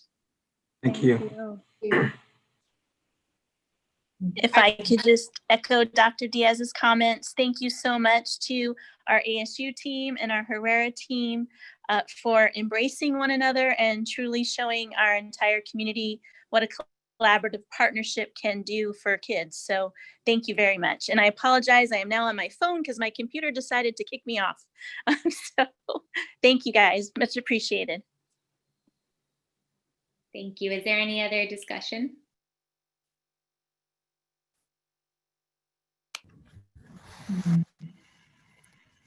All right, well, with that, we will go ahead and move on to item G2. No, sorry, E2. Thank you, Dr. Diaz, governing board members, cabinet and community members. We are requesting approval of the survey asking teachers to rank their preference for teaching in a hybrid learning model, either online, in person, or simultaneous. The board requested that an anonymous survey be sent to staff, asking each staff member to indicate their preference for teaching in a hybrid learning model, as I mentioned, either fully online, fully in person, or simultaneously online and in person. The board also requested that this survey include considerations for these different preferences. The attached survey does include a definition of the hybrid learning model, along with considerations for each preference and directions. So administration recommends that the governing board approve the survey asking teachers to rank their preference for teaching in a hybrid learning model, either online, in person, or simultaneous. Thank you. Do I have a motion to approve item E2? Do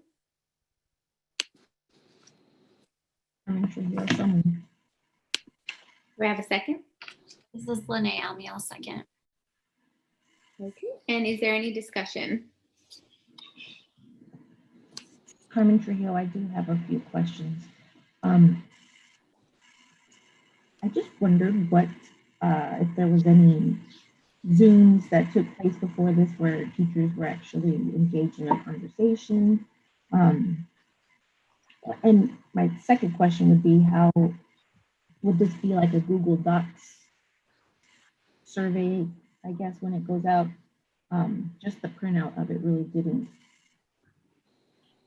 I guess, offer those visual parts. So I just wondered how much our teachers are able to offer feedback other than ranking things from 1 to 3 and 1 to 5. So those are my two questions. And I'm not too sure Yes. what those two. Okay, yes, Ms. Trujillo. our principals were engaged in providing input on the creation of this survey, and our PECTA leadership was also involved. The survey will be on a Google form, so it will not look like what you are seeing on this Word document. Let's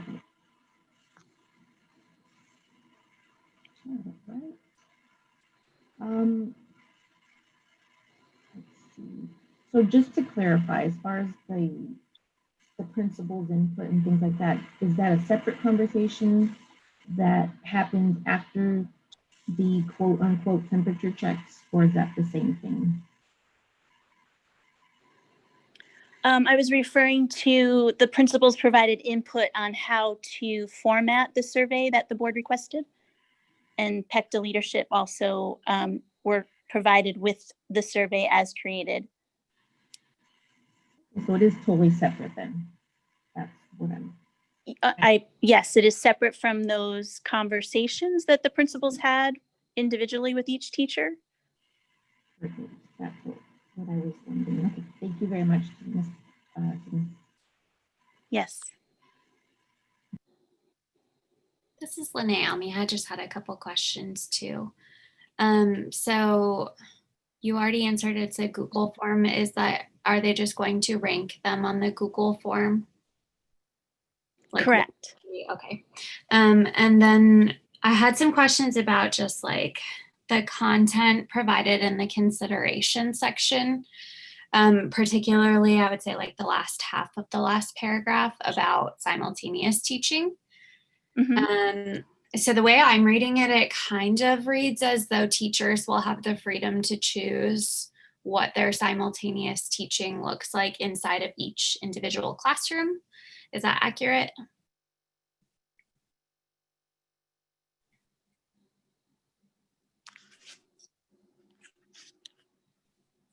I can tell you where I'm looking if that's helpful.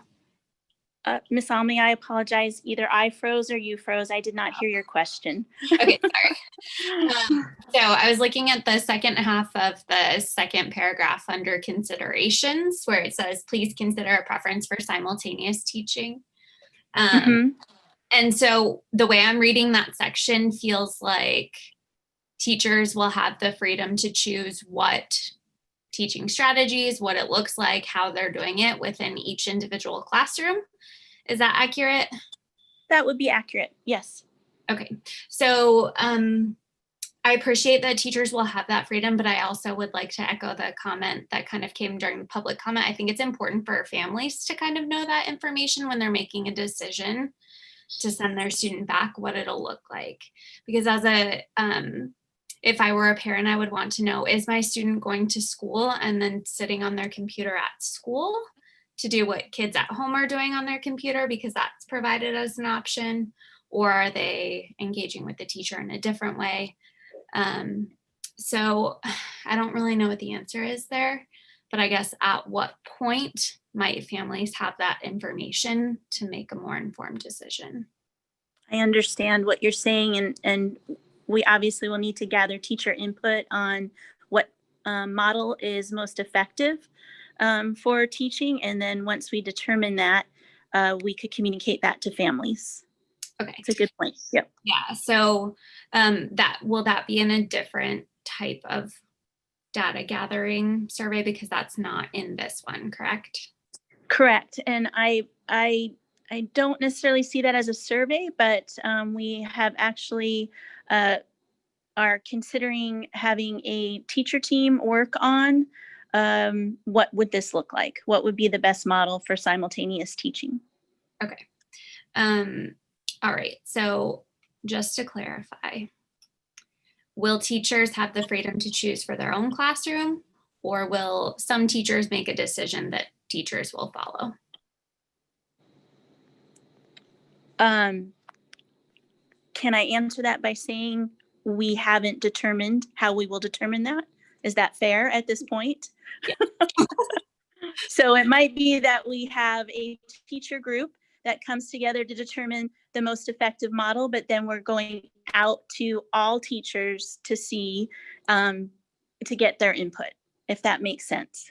Yeah, and then would you anticipate us having an answer to that by the next board meeting? I think there's lots to consider. By the next board meeting would be October 29th. I don't know that we can pull that off by October 29th, to be honest with you. Okay. All right. So my other question is, what kind of process is going to follow if the teacher responses don't match up or align with family responses as far as numbers go? I can see that there's the caveat that, like, obviously we will not 100% be able to match you with what your preference is, but kind of what that process will look like. Can you repeat that question? I'm not sure I understand the question. I was trying to look at like where it says it, but essentially you're surveying teachers, but it says like we cannot promise that we're able to give you your number one preference. Correct. So I guess my question is, what is the process when numbers from teachers and preferences from families aren't aligning? So there are 50-50 on families who want to come back, and teachers might be 20-80. Mm-hmm. Yeah, like what's the process moving forward to determine which teachers are doing what? I don't know that we've considered that. When we looked at the individual conversations that teachers had with principals, we did have 55% of our teachers that were in favor of coming back in person. So that is more than we would need. So we do not have a process yet determined. Okay, that's helpful. All right, thank you. Dr. McLaughlin, when will this survey be sent out? If the board approves it, it will be sent out tomorrow morning. Okay, and then what are we telling teachers in terms of when they need to complete the survey? We were going to ask for the teachers to complete the survey by Monday evening so that we can crunch the data on Tuesday and then review it at cabinet on Wednesday so that we can make some of these decisions about what our next steps are. Okay, thank you. And thank you again for taking the recommendations for the contingencies into consideration and assembling a team to create this survey. I definitely appreciate it. I think our teachers appreciate it. And yeah, I just want to say thank you. Appreciate that. Thank you. Is there any other discussion?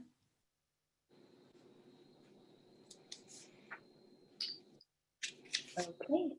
Well, all those in favor say aye. Aye. Aye. Those opposed say nay.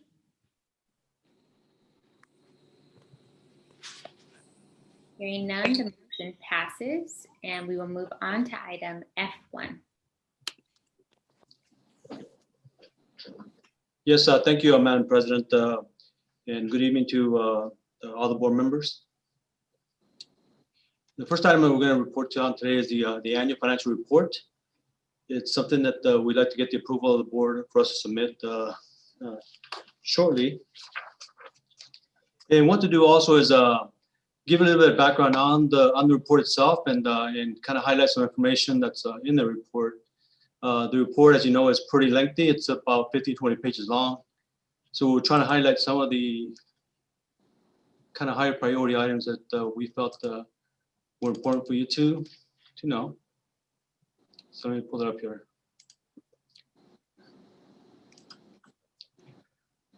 So first, let me kind of just give a little bit of background on what this report is. And it's the AFR is a financial report that recaps the district's revenues and expenses for the entire year, the fiscal year. In this case, being the 2019-2020 year that ran from July 2019 to June 2020. And this report is due to the Department of Education by today. We are planning to submit this once it's approved. But also, I want to give a little caveat that this year there's a new section of the report that that they've added, which is a additional form that's a breakdown of all the expenses and revenues by school. And that particular report is they give an extension on that part of it until November 20th. And so in this case, we're asking for the for approval of this report, and we'll be coming back to you at a later date for the approval of the other section by school, sometime between now and the November 20th. And so this report again is a recap, really about the entire year's financials, and it outlines the revenues expenses by, first of all, by funding source, and I listed some of the major categories. There's several more, but these are some more of the major dollars that we incorporate into our budget and expenses, which is the M&O, Maintenance and Operations Fund, federal projects, which includes all the title funds, as well as IDEA and Medicaid, and also capital outlay and capital overrides. Also, if you have any bond financing as well that we typically do, that's also incorporated in here, as well as class site and 301 funds. And again, there's other categories as well of the funds that, but we listed here just the major ones. And also, it does recap the revenue expenses by categories. So it'll separate, for example, expenses by salary and related expenses, administration, instruction, and so forth, as well as capital and major expenses. So again, it's a encapsulation of the entire year's financials for the fiscal year, and I wanted to just present that before I got into some of the information. Now, to generate the report, it is a little bit of a process, and we also have Miss Janice Durham here, the finance director, that's also with us to join us with any questions and so forth, but that she can answer. But also to indicate that she's been the focal point of putting this information together. She's the one that works on this report every year and does a good job of putting this information together that that we can review. And also in that process, it is pretty much like a 2 or 3 month process, because we have to go through what we call the closing the books for the year. So we have to go back and recognize and make sure we confirm all the revenues and expenses. We're reviewing any allocations, make sure they're all proper, and we make adjustments with journal entries. We also have an independent audit that we typically start here in September, which they did. And we should expect some type of audit report, in later the year, probably in December. But also as part of the process, we make sure that we confirm and clear all the purchase orders. We pay all the invoices that need to be paid, and confirm all the revenue and account balances. Not only with our records, but also with records with especially with the county treasury department. The AFR, the forms themselves, they're generated by the Auditor General, and these are forms that they put out every year. And also, in a typical year, we have new forms that are presented to us that we have to fill out. Like I mentioned, the new one this year is they want a new form that breaks down our financials by school, which we're working on now. And also, there's a new form for special ed breakdown as well that again we'll be coming back to present that to you at a later date. And also, finding out, and working with us, the AFR this year, and also being with the district, the AG's office also makes changes throughout those months that we're generating this report. Make changes with with new updates and corrections and so forth on the form. And so that sometimes provides a challenge for us in getting this done sooner rather than later, because changes are made throughout the time frame that we're trying to put this together. I wanted to get into some of the more details, at a higher level. But if you have any questions, please just ask in the meantime. This chart here has a breakdown of our M&O budgeted and actual expenses, and which includes the revenues. So the bar here on the right hand side is a breakdown of the total budgeted amount of revenues, budgeted amount of expenses, and the actuals as well.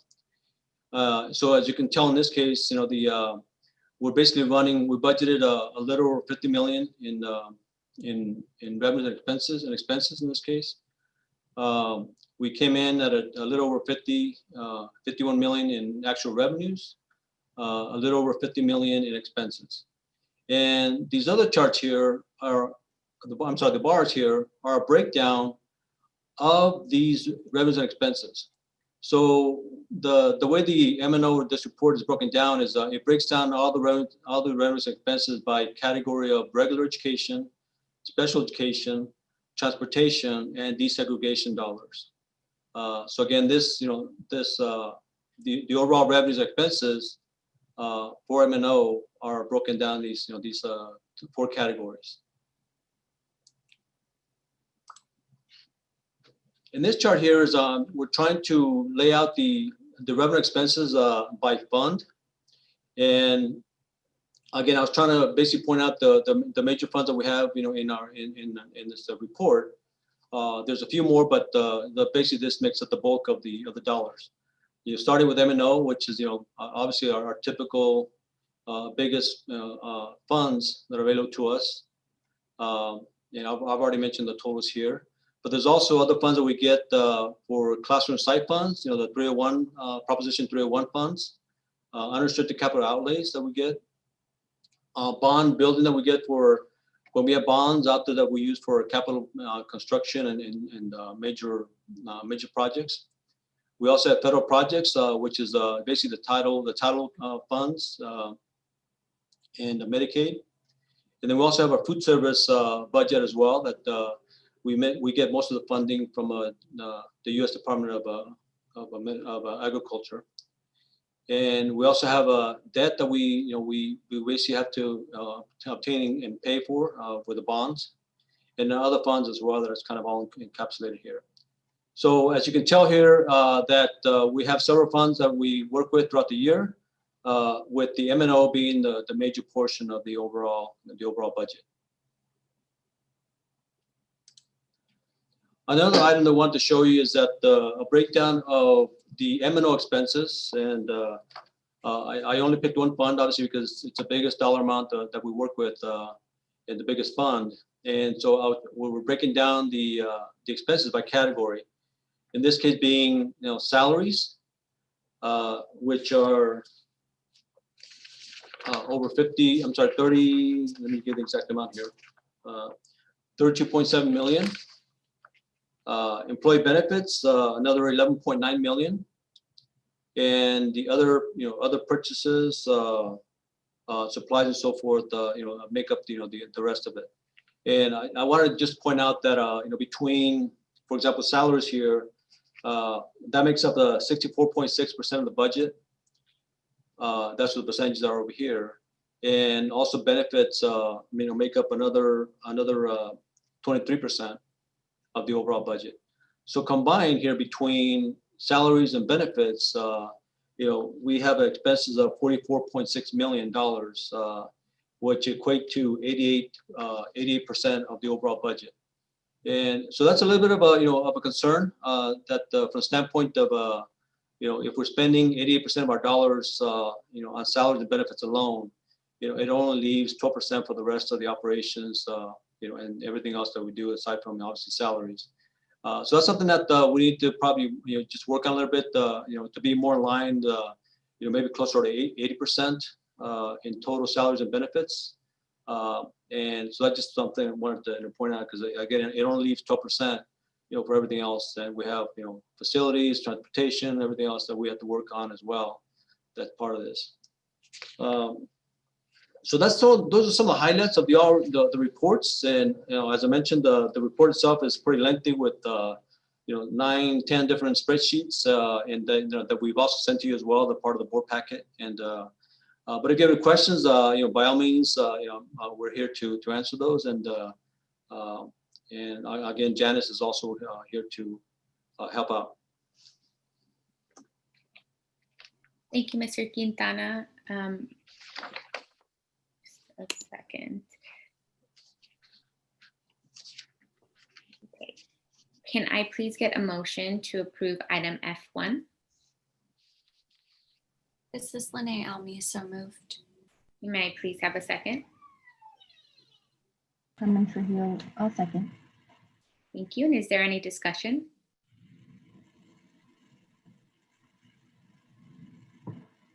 No, none for me.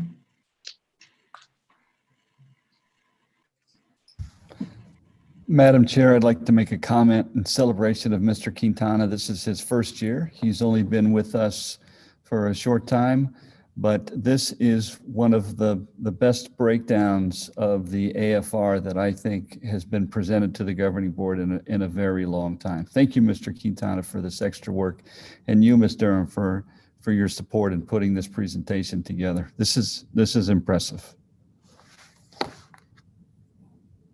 Yes, Mr. Quintana, I appreciate how easy this was to read and digest. This is a very complex topic, so thank you to you and your team for helping to simplify it. And thank you for answering the questions that I did have. I just want to share with the public that I did have a question around our budget for dropout prevention. I didn't really understand it, but it seems like that line is zero because we are not a high school. So I just wanted to make sure to bring that up today. Are there any other questions or comments?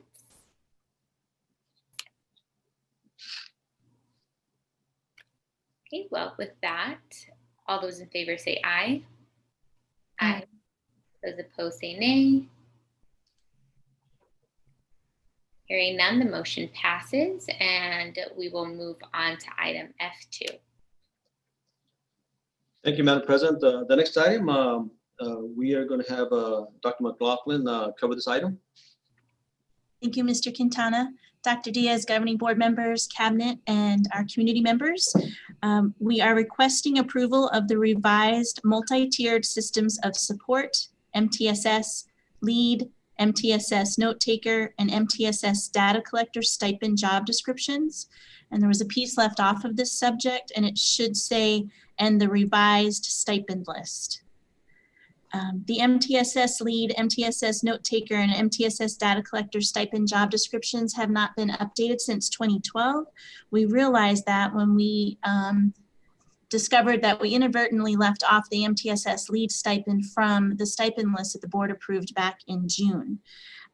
Those job descriptions were titled as RTI, which is response to intervention, and our district moved away from the RTI model in 16-17 to the MTSS model.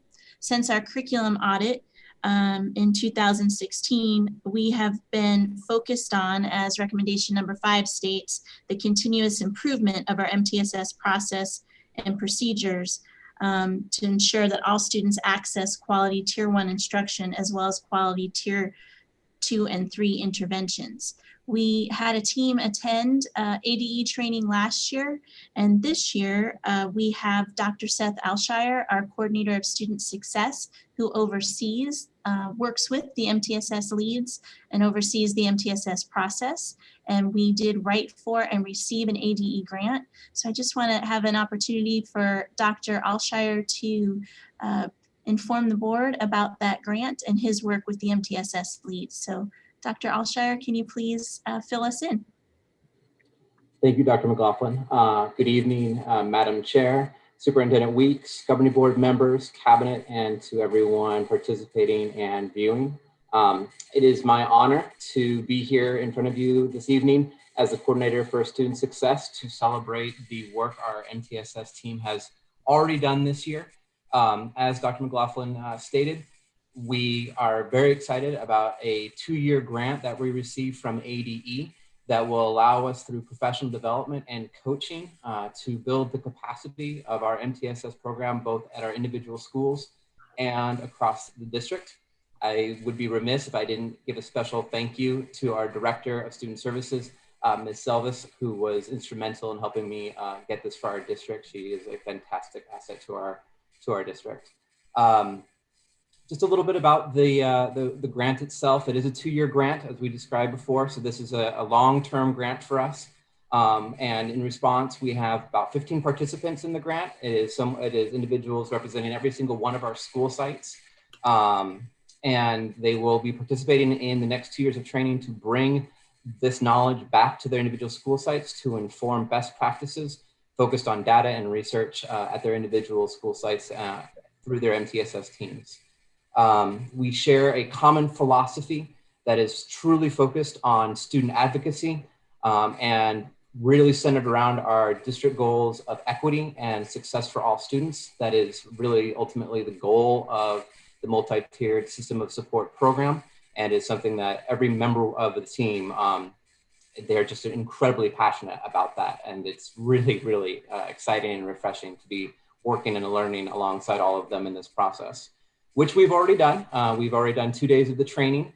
They've shown their commitment to this process by not only being there for the 2 days of great training held virtually through ADE, but then taking the training back to their school sites to already begin to inform best practices there. And we've collaborated together on developing a survey, which they have begun to implement at their school sites that will allow us to develop goals both for the individual schools for their MTSS programs, as well as trends throughout our district that we can work towards over the next 2 years, working in collaboration with ADE. And that being said, again, I just want to thank the board for this opportunity, just to give you a real quick overview as to what the next 2 years of this MTSS journey is going to look like.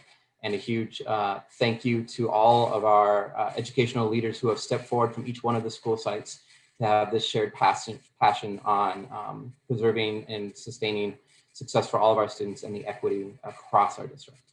And if there is any questions the board may have regarding the grant, the MTSS facilitator position, or any feedback or any questions you have about the MTSS journey, I'd be happy to answer them. Thank you so much. We'll go ahead and make a motion to approve this item and then open it up for discussion. Do I have a motion to approve item F2? This is Lene Almy. I'll move approval of item F2 with the revision to add the stipend list. Yeah. And can I have a second? I'll second. Thank you. And is there any discussion?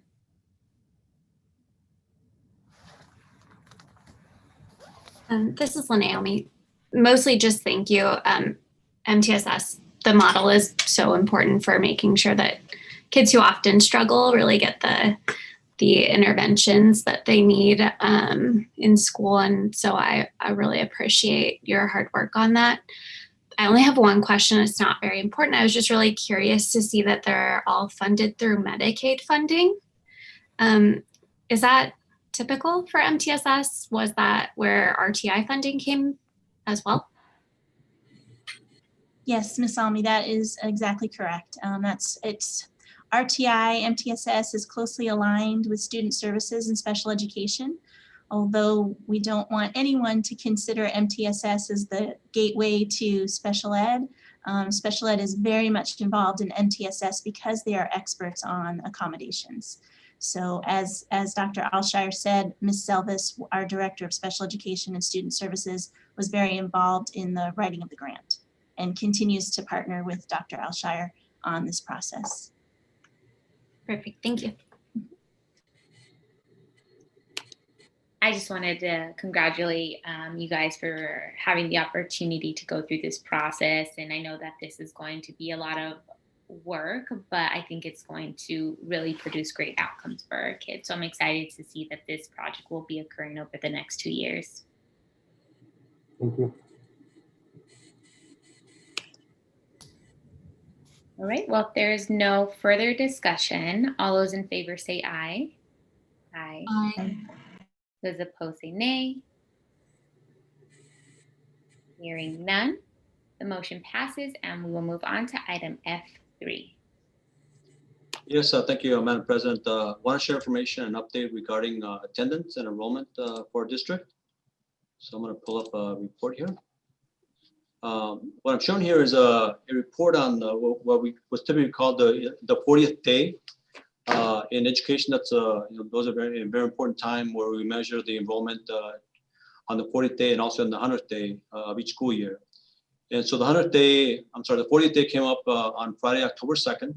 So we want to take a snapshot of where we stood at that point, but also compared to prior years as well. And let me make this a little bit bigger. And so, as you can see here, the current year here, we're sitting at 5,562 in enrollment, on the 40th day.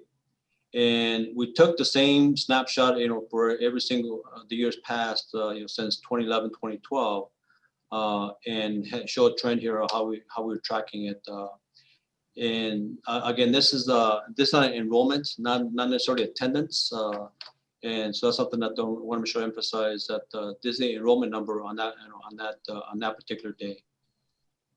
And also want to indicate that we've had an average, as you can see here, in a decrease in enrollment over the past years. And when you average it out, I calculated that we had 201 students annually, in decline over the past, since 2011, 2012. And when it comes to impact on budget and financials, that is at the very least a $1.2 million annual decrease in funding from MNO. That we've been getting that decrease in those years. And I'm saying at least because we're measuring this based on a $6,000 per student rate. Our rate is probably a little bit higher than that, so the impact is probably a little more than 1.2 million per year. So that's something that obviously that's a concern that we want to keep working on and try to solve. Also, I want to point out that the attendance figures do not include pre-K. This is K through 8. And also at the same time that on the 40th day, this reflects the number of students enrolled in each of the schools. So as you can tell here, we had the higher numbers here with probably Garfield 520, Kenilworth 509, and then on the other end of the spectrum, Dunbar 268, 316 for Emerson. But again, these are the numbers for enrollment. Also by grade level, first through kindergarten through 8th grade. Any questions on enrollment? Great. The next part, I'm gonna come back, and it's a little bit of a repeat of what I presented in the prior meeting, but with a little more information that we're trying to also track and get. If you recall, I presented this information at a prior meeting, in fact, on September 18th, and with the emphasis of showing the reasons, or at least the categories of students that are impacting our decline in enrollment. So if we just take this year in 2021, we had 688 8th graders that graduated to high school. We had 507 new kindergartens coming in. We also had 285 new students that came in. But also 469 that withdrew, and that's a part that we're going to focus on, for now, because we're trying to find out what are the reasons why these students are withdrawing. And we're doing a couple of things here that I want to show you next year. Is this is information that's currently tracked by Synergy. Synergy is basically our attendance tracking system that we use, and it does have certain categories in there that are built into the system that tracks. Basically, the reason why students are not, not so much the reason, but the category of the students as to why they did not return to our school this year, and with the major category being other schools in the state. In other words, they went to a different school. It does not indicate whether they went to a different school within our district or outside the district, and also I want to point out the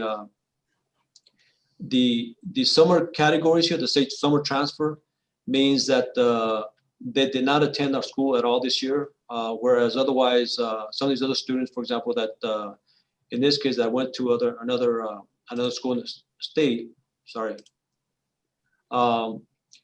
these individuals actually attended our school at least one day in the school year, and then they dropped off. And the reason I want to point this out is that we feel that that we still don't have good information as to why these students did not come back. And I want to let you know that we're working on the project to figure out, to determine from these students here that left or didn't come back, we're going to make an effort to reach out to them as best we can, and to try to get more information as to why they left. Did they transfer to? Did they relocate to a whole different part of the valley or the city? Did they not like the school? Did they go to a charter school? Whatever the case may be, we're trying to find that information out. So we're going to be going through a process over the next couple of weeks of making contact with these individuals and try to get that information.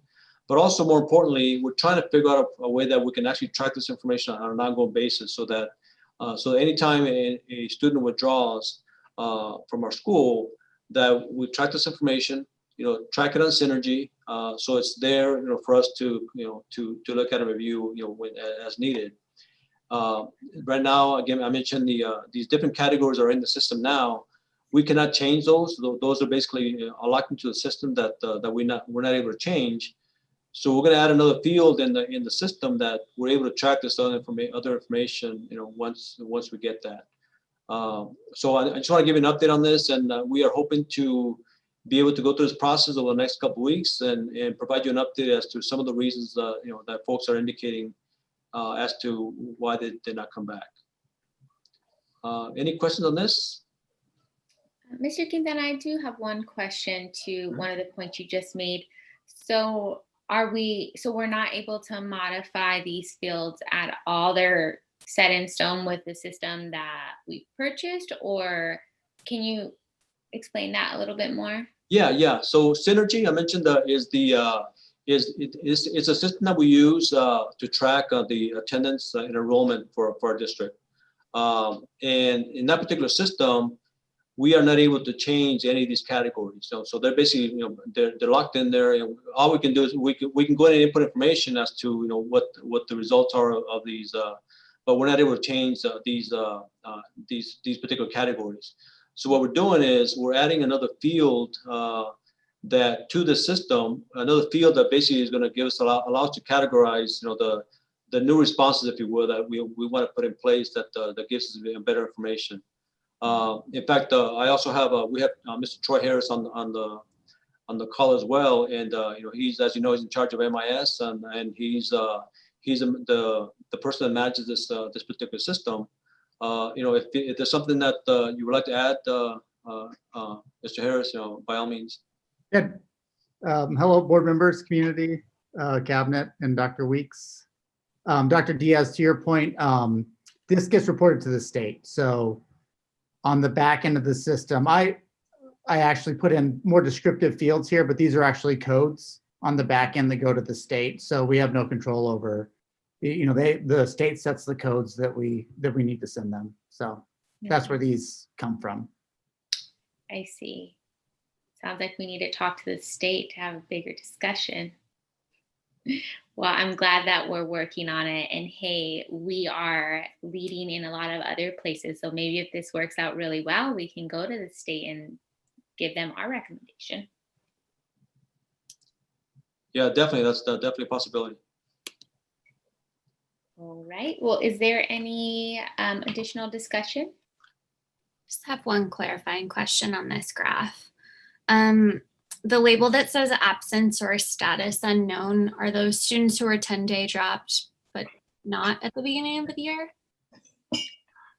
Yes. Okay. So I can see Troy nodding his head, sorry. Yeah, it is. The summer 10-day no-shows are the 10-day no-shows that dropped. So they basically never came to they never started this year. So after 10 days, we unenroll them by law. The absence or status unknown is that 10 days they came to us, they attended at least one day, and then at some point in the year had 10 days where we didn't see them again, and then legally had to withdraw them. Right.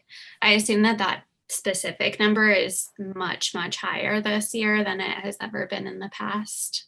Is that correct? I'd have to look at that. I was actually a little surprised that it was lower than I expected, but I would have to check on previous years and see how much that was. Okay, thanks.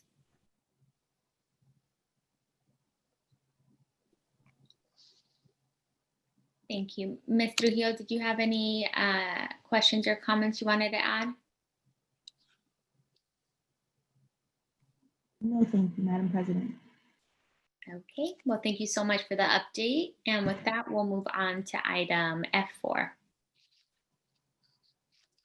Yes, I wanted to provide the board an update regarding the Pathways to Success initiative that I've been reporting on. So happy to indicate that we are moving things along, and we've done a few things that have been accomplished over the last few weeks since we started the program. Is one, we established the task force itself. I'll show the list here in a minute. And as you will be able to tell on the list is that it's a pretty well-rounded list of staff from all across the district. And we have teachers, administrators, principals, support staff, and so forth. And so it's a pretty well-rounded group of individuals that are going to help us, move this task forward. We also identified the roles and responsibilities that I'm also going to go through as well. We had the first meeting of the group, yesterday. Had a good introductory meeting, and I think folks are excited about work on this project. That I think it is challenging, but at the same time, I think we're up to the task, and I think the folks will help us, and the team will really help get that going. We're also worked on and talked about framing the challenge itself, and it really spoke about breaking down the challenge between short-term and long-term goals and expectations. By short-term, we're meaning basically between now and next school year in 21-22, and that's kind of the priority where we want to be able to basically look at those items that are more time sensitive and address those issues first, and then move on to the other items as well. We've also updated the timeline as well that I'm gonna show you as well. So Sorry, Mr. Yeah, sure. Could you share your screen so that everyone can see that PowerPoint? I'm so sorry. I thought I did. Thanks.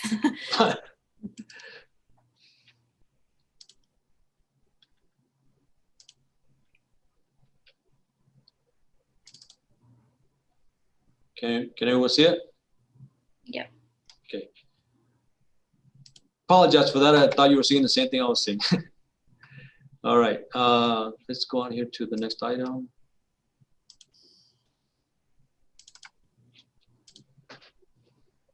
So this is what I was talking about just now, and then this is the task force itself. Like I mentioned, we have folks from all across the district, and we do have a couple more individuals that we want to identify, and also we're having discussion regarding how and who do we get involved from the community. That's also going to take place over the next couple of weeks. So as far as the responsibilities that we pointed out yesterday to the task force is that we really want to make an effort to really try to frame the issue and the problem so that we're all clear of what we're trying to address here going forward. But also once we do that, that we identify some things that we can do to address those particular problems and prioritize what those are, so that if we have, for example, 10 items that we want to work on and challenges to deal with, that we take the highest priority items that are either more time sensitive or maybe more critical, that we address those first. We also want to be able to identify and develop action plans as part of that, so that not only are we identifying the problem, but we want to be able to take action plans and develop action plans to address those things. And also we want to be able to review information that we commission for analysis, or we do have studies or research that's done, and also in working with subcommittees that are part of that are already part of the mechanism within the district. For example, we have committees on benefits, we have committees on 301 funds, and other committees that we want to be able to work together and collaborate so that we're all working in the same direction to to resolve these challenges. And ultimately, we want this task force to be able to make recommendations, for improvements, for changes, and that those particular recommendations, depending on the kind of the magnitude, that they could be taken to the board for approval. If it, and also maybe the cabinet as well, depending on the magnitude of the recommendation and the impact. So as far as the next steps here, that'll happen over the next, this month and next, again, the task force now is when we get together next time, we're going to look at trying to identify those short-term and long-term challenges, and then prioritize them. And we already have some that we already work on in essence, because just again because of time sensitivity, there are some challenges that we are working on now as we speak, through some subcommittees that that'll be taken up from this task force as well, as we move forward. And again, we're expecting to come back with some recommendations to cabinet or to the governing board, with those particular plans in the next month or two. So that's kind of a quick update.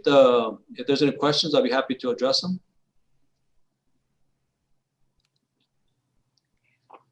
Mr. Quintana, you mentioned that you guys were still looking for a few positions to make up the committee. I see that some of those are community positions. How are you guys going about that right now, or is that something you're currently determining? Yeah, we're determining that. I mean, we have some ideas, but also, we're getting the feedback from the committee as well, the task force. For example, one of the opportunities that came up yesterday or suggestion was how do we get maybe some parents on this task force? Mm-hmm. But we also have some ideas of how do we get some folks involved in this, from outside the organization, maybe from it could be from maybe the mayor's office, or it could be somebody maybe from the Phoenix Union High School District, or or foundation and so forth. But we want to make sure that we also leave open the possibility of not just having community folks be part of this task force, but also as we work on particular challenges, that we do bring in experts and community folks from the community to talk about that specific topic, where they might have an expertise in. So that's something that we're also leaving open, so that even if we have a person that a community person that's not on the task force itself, we will still bring them in, when we tackle a particular challenge or that we're trying to focus on, where they can provide us feedback on that topic. Mm-hmm. Yeah, that makes sense. I definitely think, and you guys probably have already talked about this, but absolutely, voice of a current parent, like very critical, but also a voice from a parent who has a little one and they live in our district, but might not be sure, their kids are still a few years away. So this would be I think, a perfect candidate to help us think through, like, what would they want for their kids in order to keep them in the district rather than taking them to like the east side or wherever that might be. So just a thought. Yeah. No, definitely. I mean, we'll definitely take that into consideration. One of the things that we're also trying to stress here is that with this task force and the challenges, that it's not just a fiscal challenge. We're also, looking at the fiscal part of it, but also the performance, whether that's student performance or school performance, it's all going to be a comprehensive plan that we're trying to deal with. So the input from parents and other folks is definitely very critical for us. Thank you. Mr. Quintana, would you be receptive if board members were to provide some suggested names for some of these empty slots on the committee? Yeah, definitely. Yeah, we can. If you'd like to email me or Dr. Weeks with some suggestions, and by all means, we'll definitely consider that. Awesome, and don't feel pressure just because we send them your way. Thank you for that question. This is Carmen Trujillo. That actually touches on my question. My question, I still would like to ask it, is how does recruiting look for these positions? I'm sorry, for the in general or the community ones, or? I really would just generally for the whole entire task force. Okay. Was that Yeah. there, and then also how you plan to find some community members. Right. Yeah. So as far as in general, like with the because most of the committees made up of staff, right? But again, we wanted to make sure that that we had a good representation of of positions of different schools, throughout the district. Even though we couldn't involve them all because there's too many of them, but we try to get them as many different schools as possible to be part of the task force, and again, different positions as well. And so, basically, we had suggestions that came up. In fact, we even had some volunteers that came, and approached us about being part of the committee. So they were considered. And so, really, it was just kind of an effort based on people volunteering and people making suggestions for other other individuals. And again, keeping in mind that we wanted a pretty well diversified group of individuals. On the community side, again, we're taking suggestions from other staff members and folks that that might be good to get get involved. And we are again, we're trying to also look at particular backgrounds that we want. For example, if we want someone that has maybe either school finance background or maybe education background, in either elementary or high school or what have you, and also even with maybe even funding sources too, that we can also get somebody from a potential funding source and be part of this group as well. So those will basically come through suggestions that come either through me, either they talk to one of my staff and they bring it to me. I obviously talk to cabinet as well and get their suggestions, and I ask them about who they suggest, and that's that's kind of how the whole process has been working out. Thank you very much.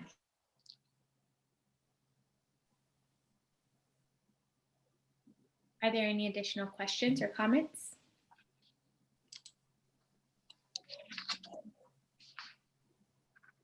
Okay, well, thank you so much for this update. And hearing no other discussion, we'll move on to item F5. Great. Thank you, Madam President. This next item, we're very excited to come bring to you because it's going to get a project going that we've had on board here for some time, that ourselves and the school in this particular case, Whittier Elementary, is also very excited to get going. And that's going to basically be a replacement of the HVAC system at Whittier.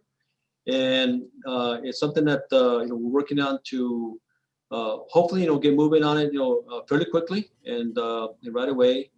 And also we have some folks here that are working on this project.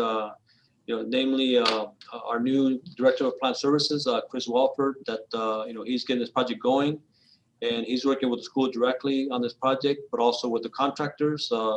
We have Mr. Chuck Kink with Pueblo Mechanical, and also Mr. Tom Johnston with Thompson Engineering. And we wanted to also have them available if you have any questions about this particular project.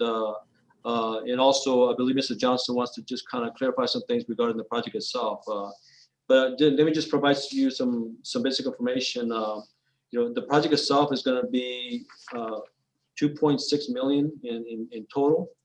And again, it's basically replacing the HVAC system, pretty much the entire HVAC system, at Whittier. So, Mr. Johnson, did you wanna say a few words before we continue?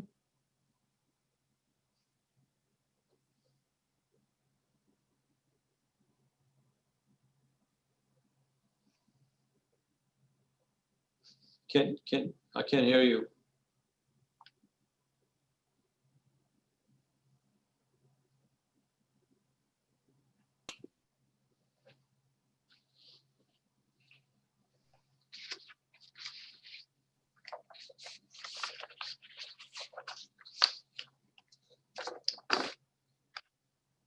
Okay. Troy, can you unmute Mr. Johnson? He is unmuted. Mr. Johnson, we'll come back to you in a minute. See if you can maybe fix that audio issue. But anyway, so as I mentioned, Mr. Walford is the person directing this project with Pueblo Mechanical as a contractor. And if you if you have any questions, we'll be glad to answer them. Chris, have you introduced yourself to the governing board yet as the new director of plant services? I have not, and that would be a good opportunity to do so. Would you do that, please? Sure. Good evening, Dr. Diaz, members of the board, and members of cabinet. I am Chris Walford, new director of plant services. Happy to be on board and really excited to be a part of this project moving forward. This is something I know Tom was going to speak to it, but until he can figure out what's going on with his mute issue, this is a project that was kind of brought up into the beginning of my tenure here, and I'm really excited about it. Whittier is one of our historical sites, and this is a project that is definitely needed. We've been doing patchwork on this school for years now, and this is one of the things that's been in the pipeline for a while to bring in an updated system. And even before COVID was a factor in all of this, the technology that is going to be installed will just create that extra layer of safety for the students in the schools with better air purification and also with this ionization system that I was hoping Tom could kind of speak to with his engineering mind. But basically what we understand from the technology that we're going to install is that it's actually capable of capturing pathogens and bad actors, if you will, including the COVID virus. And so that's why we are really excited to get this technology into Whittier, because this will be the 5th school out of the 14 that we have lined up. We have 4 other schools that we've already done the work for, and this would be number 5. And so we're just really excited to get the project going. Chris, can you tell us a little bit about who you are? Sure. A little background about myself is I came from American Airlines. I worked there for the last 5 years as a manager for aircraft maintenance. I was based out of Seattle, Washington before relocating here to Phoenix. And then prior to that, I was an operations supervisor for UPS. I did that for the better part of a decade. And that's where I got my start in logistics and management. And call it right place, right time. But this position opened up when I relocated to Phoenix, and it worked out. And I have not looked back. I'm loving the challenges ahead of me. Being a part of such an exciting time with the school district to create an environment that is new for all of us. We all have new challenges with COVID and how we are implementing changes with on my side, the operational side. It's an exciting time to be a part of things that will move us into the future and move us forward into safer environments. And I'm thrilled. I'm so excited to be a part of this team, and I have a great team already that has been established, and I couldn't be more thrilled to be a part of the Phoenix Elementary family. So thank you. Very cool. Thanks, Chris. And then Mr. Quintana, I think you have Chuck. Chuck's an old friend of the district, been around a long time, helping us with a lot of schools and a lot of projects. Yes, Dr. Weeks, thank you. For many years, we've done work with the Phoenix Elementary School District, and this is a continuation of your bond work that you guys approved back in 2015. It's an HVAC replacement project based upon the age, the lifespan of the system that's there. It's no longer useful and is causing a lot of deferred maintenance issues for the district. As part of this process, we will be installing some ionizers that will help improve the overall air quality within the classrooms. This is something that the district has done, like Mr. Quintana had mentioned, on previous projects, and is just basically continuing on the path that you guys have chosen for many years, which is to improve the quality of learning in your classrooms by ensuring that you have the proper systems in place in those buildings to support that learning environment. Thank you, Mr. Hink. And Mr. Johnston, was Joe? Nope. So anyway, yeah, if there's any question we can answer, we'll be glad to do so. And we'll have Mr. Johnson kind of chime in if he's able to get the audio going. Thank you. We'll move to making a motion and open up for discussion. Do I have a motion to approve item F5? Carmen Trujillo, so moved. And can I have a second? This is Lene on the L second. Thank you. Are there any discussion?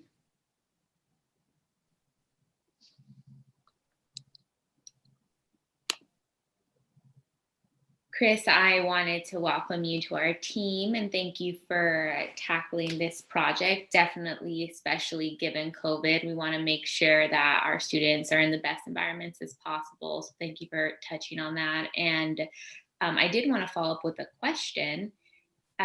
You guys have mentioned, I'm gonna maybe say this, but ions technology, is that something that's in 4 of our schools right now? Is that something that we are trying to implement throughout the district? Can you speak a little bit more to that? Yes, so yes. Tom's raising his hands there for 4. We have 4 schools that have this technology already. So this is something we're trying to roll out throughout the whole district. This would be school number 5 that has the ionization technology. Wow, okay, great. And I do have one last question. So we're focusing on Whittier right now, and we've already done this for several other schools. Do we have a schedule for the remaining schools, or is that just dependent on funding? Yeah, I can answer that then, and please, Dr. Weiss, if you can correct me if I misspeak, but right now the $2.6 million for this particular project, it'll almost tap out the current bond financing that we have now. But we do expect to go after an election next year for more bond financing, this coming year in 2021. At that point, we can put more projects in place, once we get the bonds for that. Great, thank you. Yes, that's correct, Mr. Quintana. We are running toward the end of our $60 million in bond funds that was approved by the voters many years ago. And as you can imagine, air quality is critically important for maximizing just all kinds of student achievement, right? And next year, we will be bringing the board information on a renewal of the maintenance and operation override. And we need to begin to collect data to determine whether or not we have the capacity to be able to go out and solicit for new bonds. That part of what Mr. Quintana showed you today was debt service. Debt service is the community paying down our bond debt, is how that translates. And so we have to get to a certain threshold before we're able to go out and sell more bonds. But we'll bring more of that information back to the board at a later time. Thank you for that context, Dr. Weeks. Are there any other questions or comments?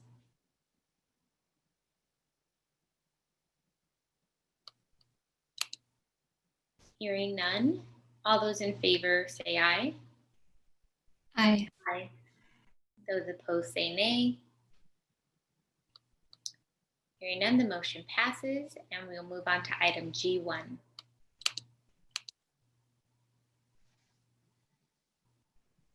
Good evening, Dr. Diaz and governing board members, Dr. Weeks, cabinet and community members listening in.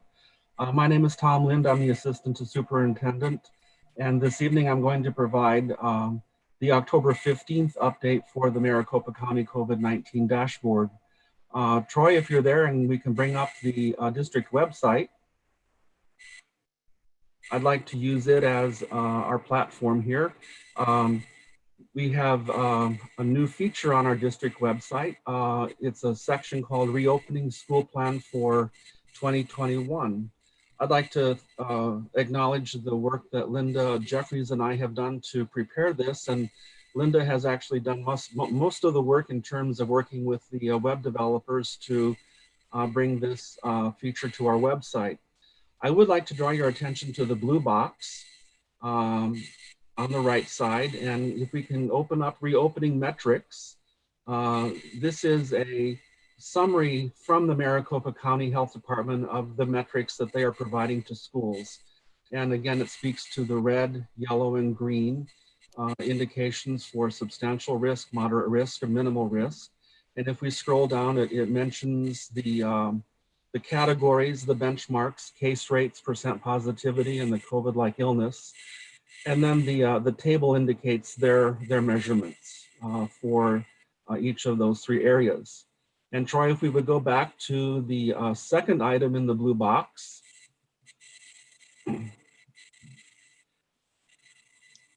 These are the metrics that that our governing board has approved, and specifically related to the zip codes in which our school districts are located: 85003, 04, 06, 07, 09, 15, and 34. And if we scroll down, you'll notice that these are the metrics that our governing board has adopted. And we're really focusing in moving from distance learning to the hybrid learning model. And so we're looking for case rates of 10 to 100 cases per 100,000 people. We're looking for less than 5% positivity, and we're looking for less than 5% in COVID-like. And Troy, if we can go to the next section, the third box down, here we have a summary of our zip codes.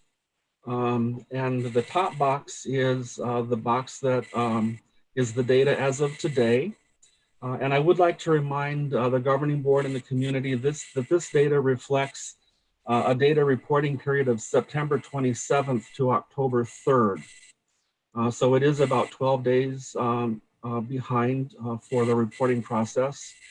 And I was extremely hopeful we were going to make our first full week of meeting our benchmarks of yellow for cases per 100,000 people. And then unfortunately in percent positivity, we have a yellow box instead of a green box for zip code 85009. We're actually 0.24% off of actually making that a green box. I also would like to inform the board that the COVID-like illness rate has increased from 2% in the previous weeks to 3%. And that indicates that more folks are seeking medical attention in emergency rooms or other health facilities. But what I would like to highlight is that if we compare last week to this week, you will notice that we have many more little green asterisks, which means that the data is trending in the right direction. We have less cases of reports for 100,000 people. Last week in 85003, you can see it was 58, and this week it's 16. So the data is trending. And thank goodness in 85004, the numbers are improving from 112 down to 80. And you'll notice that in most cases, the numbers are trending in the correct direction. There are just a couple spots where the numbers fluctuate. 85015, you'll notice it's a red asterisk. Last week it was 19 and this week it was 24. So there is a slight fluctuation in the numbers. And Troy, if you would just scroll down, I just wanted to inform the governing board and the community that we have the history here of the data that we have been recording since we started this process. And if you go to the very bottom, you'll notice, and then if we kind of scroll back up slowly, you'll notice a shift from less reds, more greens, more yellows. So over time, we have been following the guidance that's been provided to us for social distancing, hand washing, and wearing of masks. And the numbers are certainly showing that we are beginning to see some reductions in the cases of COVID within our area. Again, we intend to update this website weekly with the next benchmarks on October 22nd. And as Dr. Weeks mentioned earlier, we'll use this data as part of our decision-making to determine whether we'll reopen schools or not. And so, Troy, if we go all the way back up to the top, I just want to, we're really close this week. And hopefully next week we'll see a solid yellow, green, green. And then on the week of the 29th, we'll just need to see what the data report is, and we'll use that data as part of our decision-making process. And Troy, now if we could go to the district level sheet.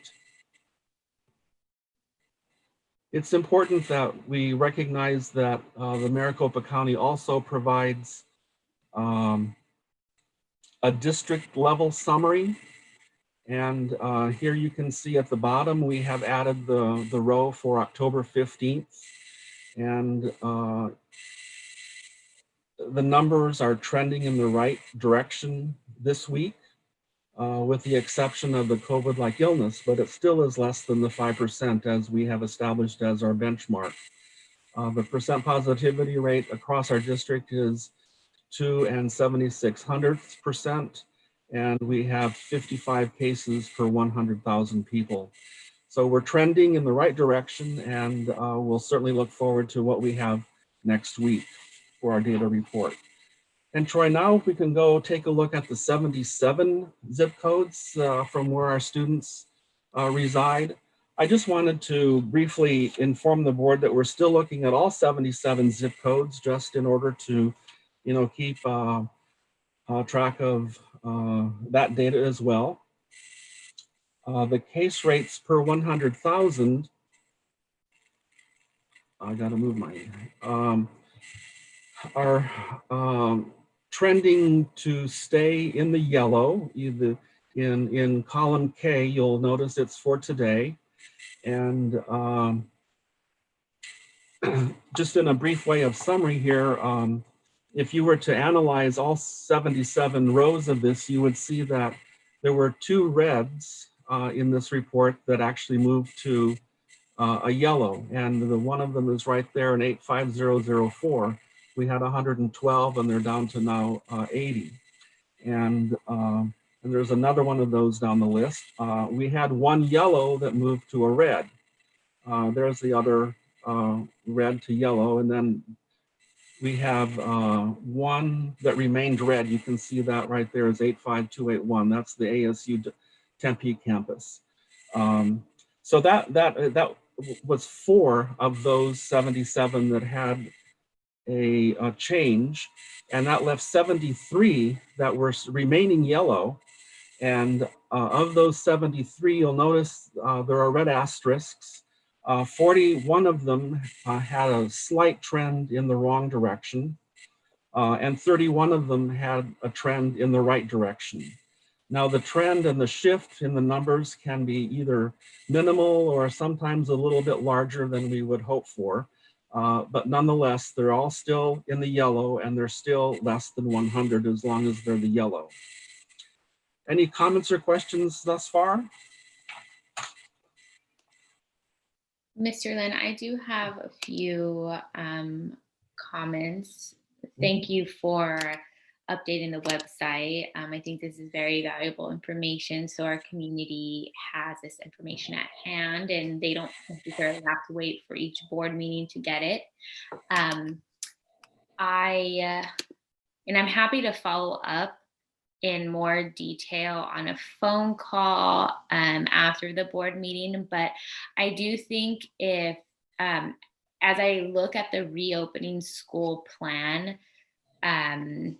landing page, I think that we would probably benefit our community more if things were rearranged. When I look at this as a parent, it still is just kind of like a little bit visually busy.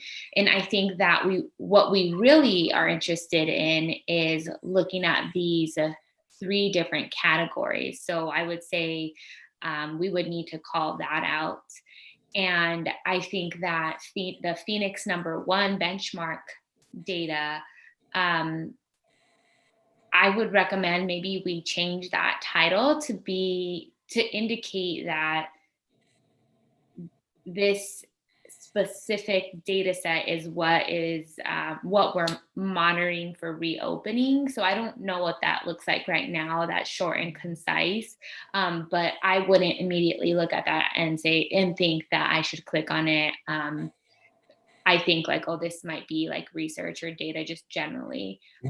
Those are my opinions. And then the other thing I would say, so when I do click on the Phoenix 1 benchmark data, I think that perhaps we could either consolidate the board approved metrics to be included on this page, but just like the table that shows what we've approved, or we could keep the board approved metrics as is and then put a table on here of our metrics that we've approved so families can easily reference what they're looking at, because this might not mean too much for a family who didn't look at that other page. Okay. Yes, okay.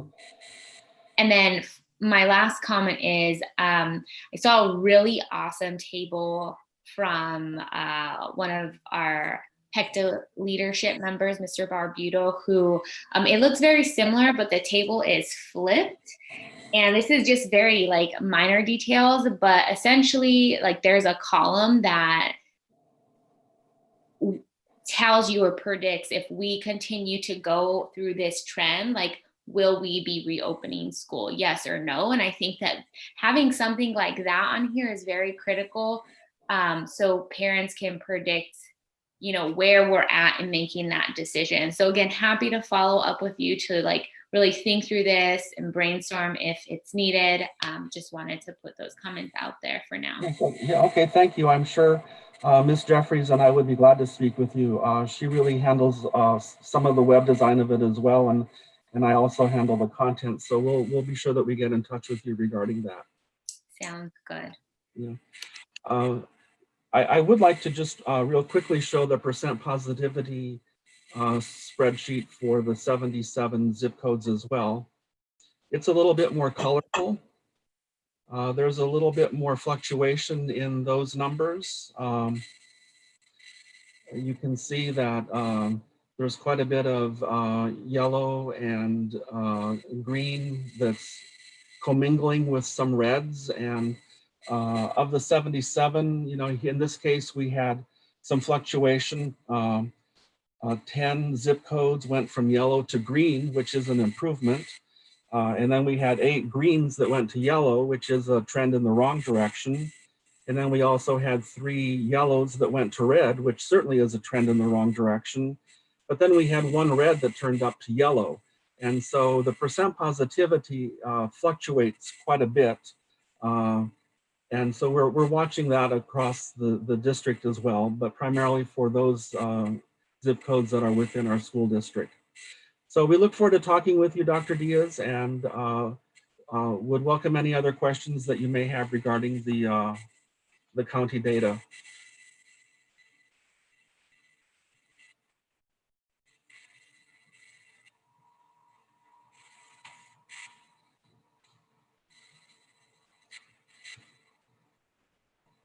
Are there any other questions or comments? I did have one last question. This is kind of like a general COVID question with regard to our district. And this can be for any of the leadership. Is PECTA being included in the helping to create the actual implementation plans, or how are our teachers being included in this?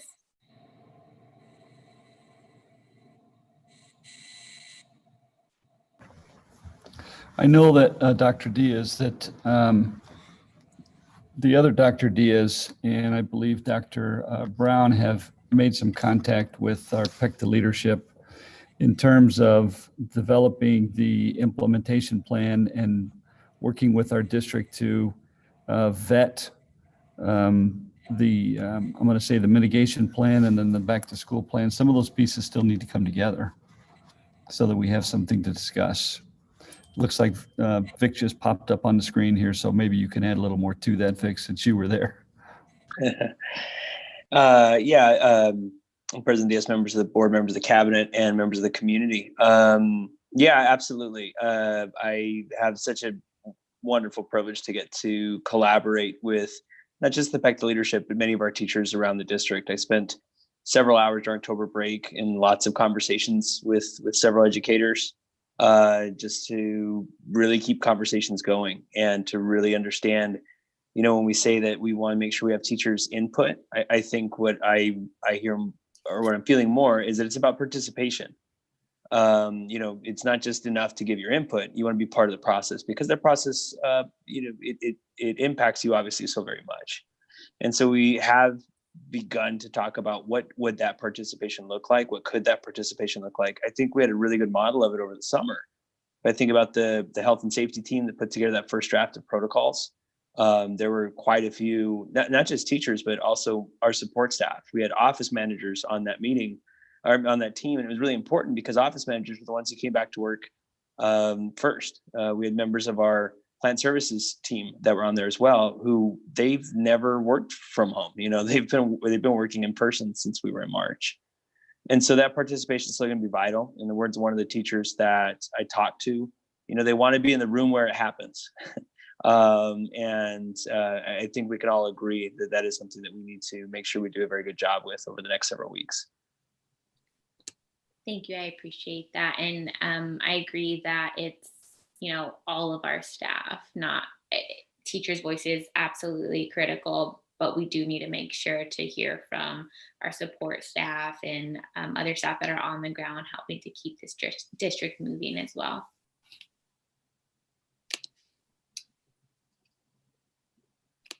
All right, well, if there is no further discussion, we will go ahead and move on to item G2. Yes, thank you. Item G2 is a request to approve policy DJE as a second reading. This is a policy related to bidding, purchasing procedures. The revision to this policy brings us into compliance with the official document for procurement within the state of Arizona. It's known as the Uniform System of Financial Records. Folks in the business department might call that the USuffer document. It's a very complex document that outlines all of the guidelines for procurement. And the revision to this particular policy clarifies the language for the dollar amounts for bidding. Our old policy was inaccurate. It said that we needed to have verbal quotes for purchases between $10,000 to $50,000. And that is not what the Uniform System of Financial Records says. That document states that the superintendent has the authority to make purchases up to $10,000, but then written quotations are required between $10,000 and $100,000. And so the revision that we have here, which is in compliance not only with USuffer, but also with the ASVA recommendation, corrects that change in our policy. And so at that, I would request that the governing board approve policy DJE as a second reading. Do I have a motion to approve item G2? This is Lene Almy, so moved. Do I have a second? Mr. Leo, I'll second. Are there any questions or comments?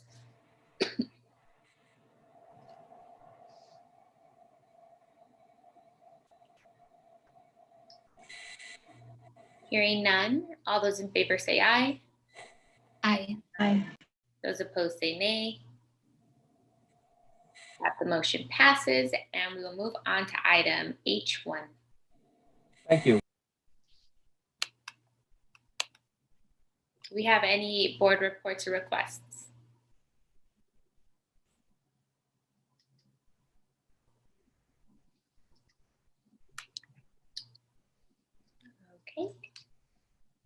we'll move on to item H2.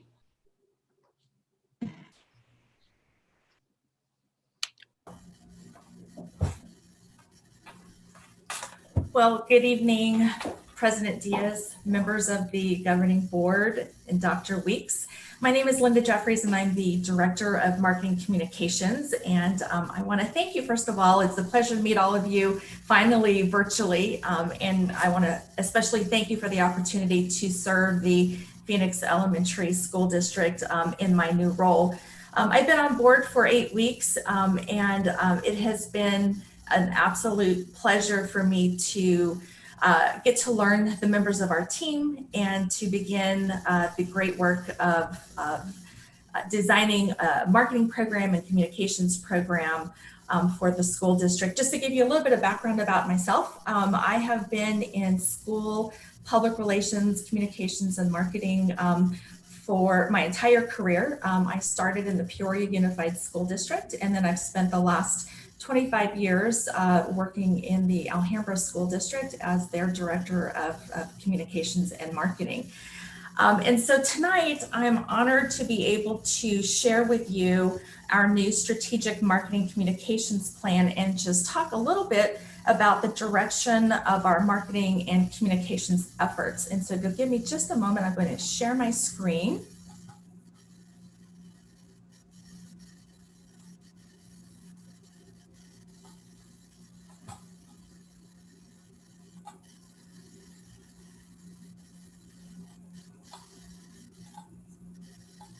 Okay, are you able to see my screen now?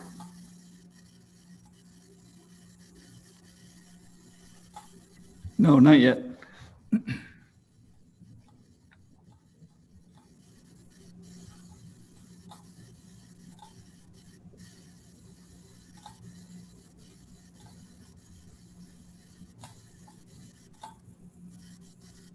Okay, how about now? Now we can see it. Okay, perfect. Thank you.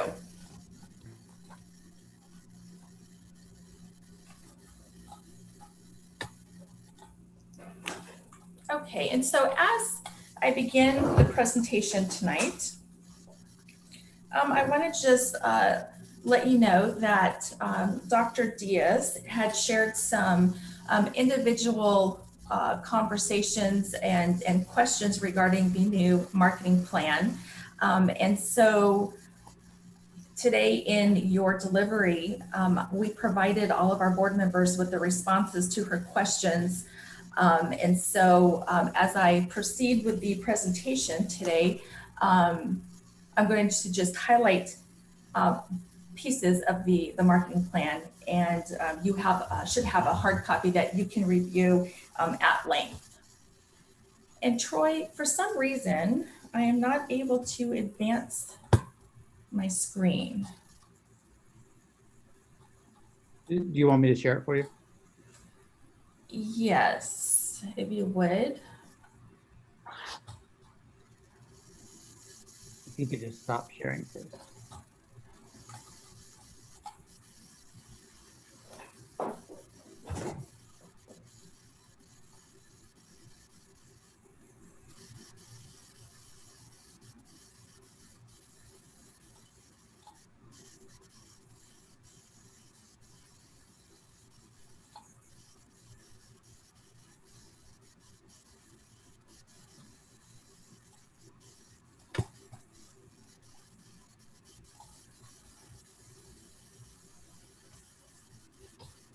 Okay.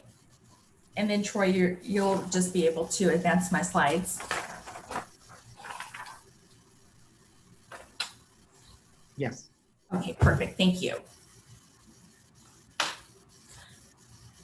Okay, so Troy, if you would go ahead and go on to the next slide, and if you could open up the marketing plan and put it into a view mode.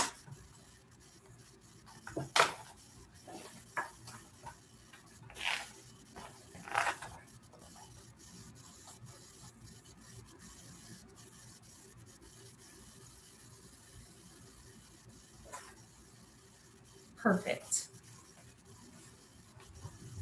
And then go ahead and scroll on down to the next, one more page.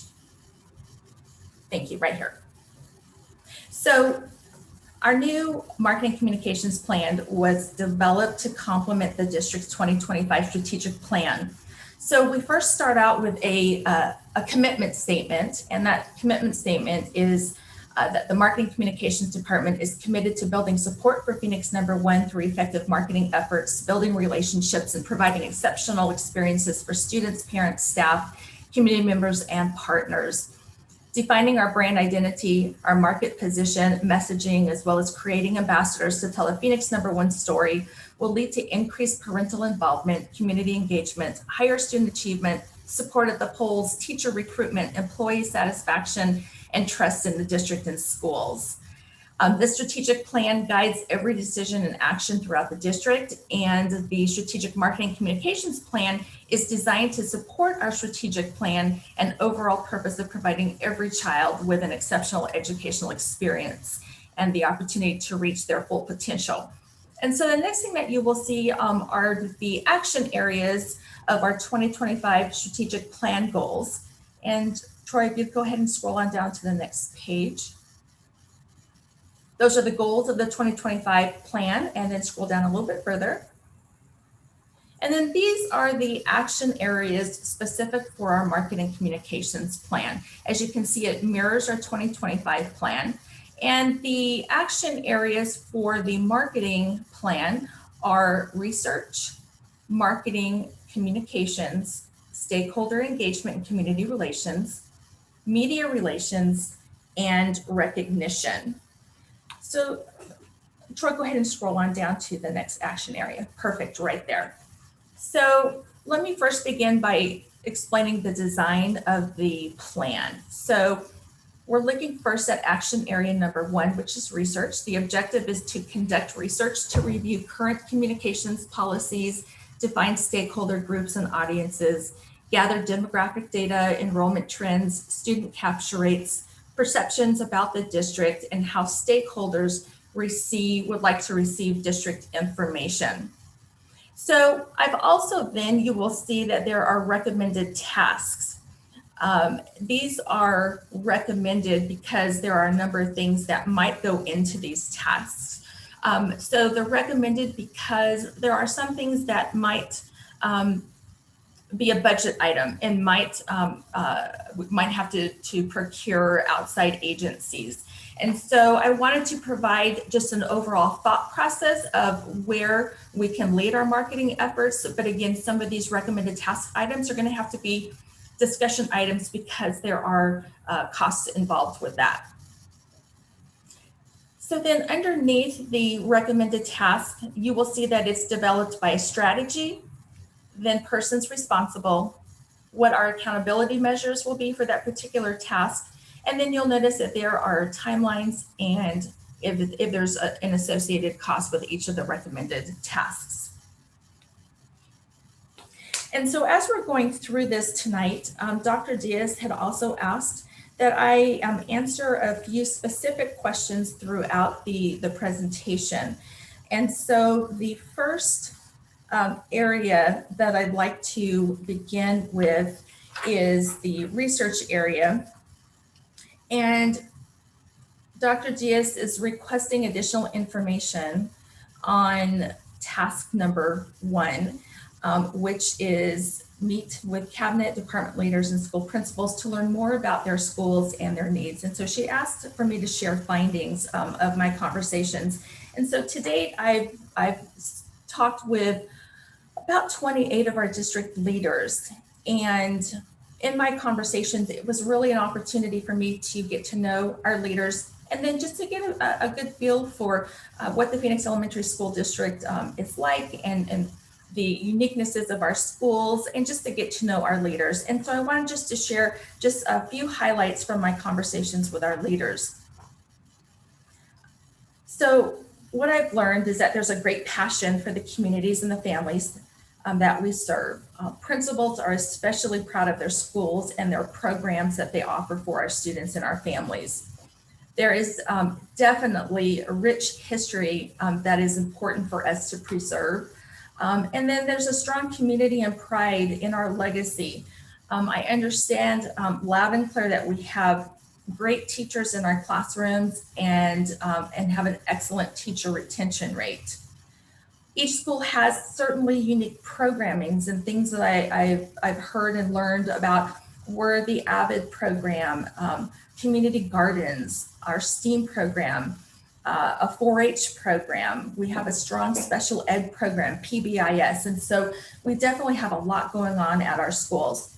Some of the challenges that were shared with me include the challenge of engaging parents in our schools, that we have a diverse populations, that we're dealing with gentrification throughout the city, the need to renovate our schools and increase that curb appeal. In terms of marketing strategies, it was shared with me that we would like to include a more user-friendly website that schools want to be able to update and add school information. Also heard loud and clear that we should have social media accounts for all of our schools, not just a small representative of schools. We'd like to streamline our communications efforts across the district, and then also improve customer service district-wide, and then embracing preschool on our campuses. So that's just a brief summary of the conversations that I've had with our district leaders. So Troy, if you'll go ahead and scroll on down to action area number 2, which is our marketing objective. Right there, perfect. So in this action area, the objective is to develop marketing strategies that promote Phoenix #1 as a district that inspires every child to achieve and encourages parents, students, and staff to choose Phoenix #1 as their district of choice. And so the marketing area really deals with developing marketing committee, identifying brand promises, identifying what a market niche might be for our district and for schools. What are our value statements? We want to look at our digital footprint and how to best communicate with stakeholders. Go ahead and scroll on down, Troy, to action area 3, which is our communications action area. Perfect, right there. So under communications, our objective is Phoenix #1 commits to honest and transparent two-way communication that supports meaningful long-term relationships with all stakeholders and builds positive support for student and school success. So this particular action area is really dealing with me working one-on-one with our departments and our schools, being able to provide assistance with messaging, assistance with emergency communications, and then looking at our overall customer service across the district. Go ahead and scroll on down to action area 4. Action area 4 is stakeholder engagement and community relations. So our objective in this area is to engage all stakeholders, including our staff, parents, community members, our business partners, to foster positive relationships and then garner support for the district and our schools. So this particular action area deals with providing opportunities for our stakeholders to be involved in our schools, to be involved in our district, building positive relationships with businesses and community members, people who don't have children in our schools. We want to look at our neighborhood associations and things of that nature.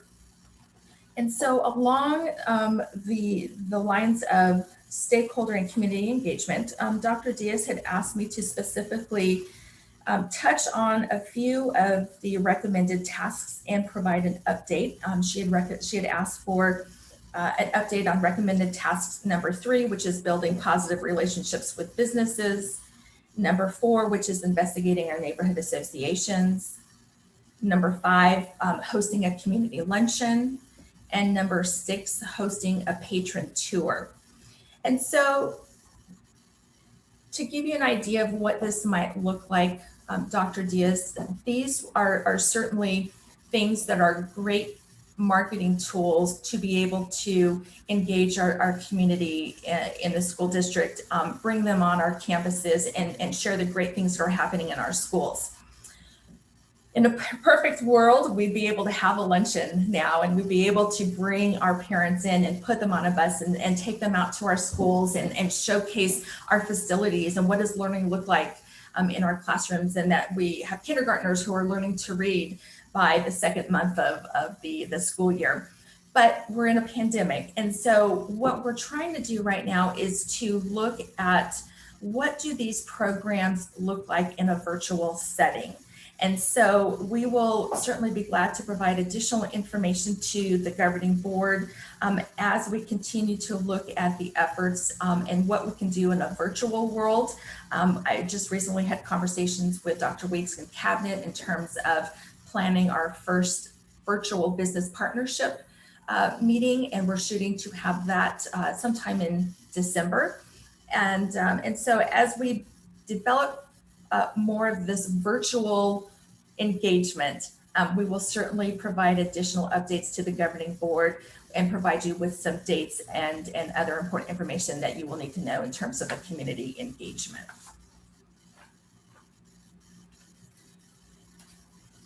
And then Troy, if you would scroll on down to the next action area, which would be our media relations objective. In this action area, our objective for media relations is to develop professional relationships with the media to increase the number of positive stories in the news.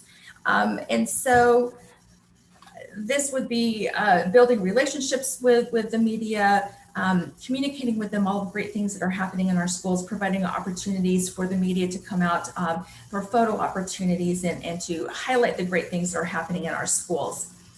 Dr. Diaz had asked me to specifically address a couple of issues here. Specifically, you were looking to see what our media list might look like.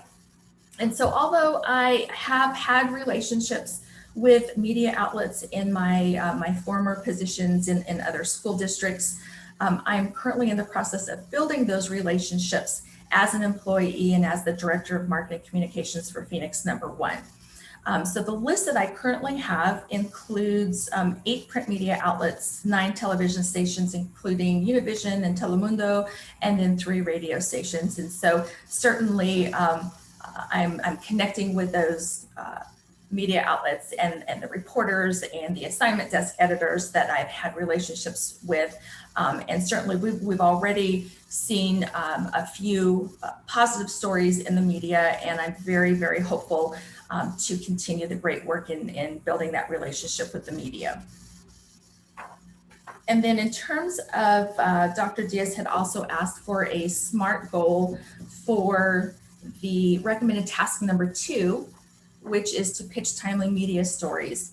And so Dr. Diaz, in the packet that I shared with the board members, there is a sample of a goal that I have written, and certainly we can talk about additional areas as we move through the presentation.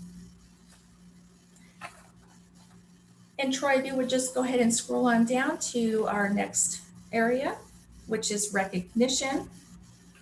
And the objective here is to recognize the efforts of our staff and students, our partners, in which accomplishments are valued and celebrated. And so there's a number of ways that we are looking forward to recognizing the hard work of our staff, our students, our community members, and this is an area that will be very important to building relationships within our organization. And then go ahead and scroll on down to action area. I'm sorry, there we are, to our appendices. Go ahead and keep scrolling on down. So I have included a few forms that we will be using with our school principals. This is a particular form, it's called a SWOT analysis. We'll be able to use that with principals, also with the marketing committee. Go ahead and scroll on down, Troy. I've created focus group questions. I'd like to conduct focus groups with parents and community members just to get a general perception of what people are thinking about the school district. And scroll on down, Troy. This is a form that I created and shared with Mr. Quintana about, we've been having a conversation about student withdrawal and exit surveys. And so this is a sample form that we will begin using to try to get a better idea when our students withdraw, why are they withdrawing, and where might they be going. And scroll on down, Troy. Also, On the reverse side of that, when we have students enrolling in our district, we want to hear from them and we want to know how they heard about Phoenix Elementary to improve our marketing efforts. So this would be something that we could use with our schools as students are enrolling so that we know which of our marketing efforts are truly working. And Troy, if you would go ahead and exit out of the marketing plan and then go back into the PowerPoint.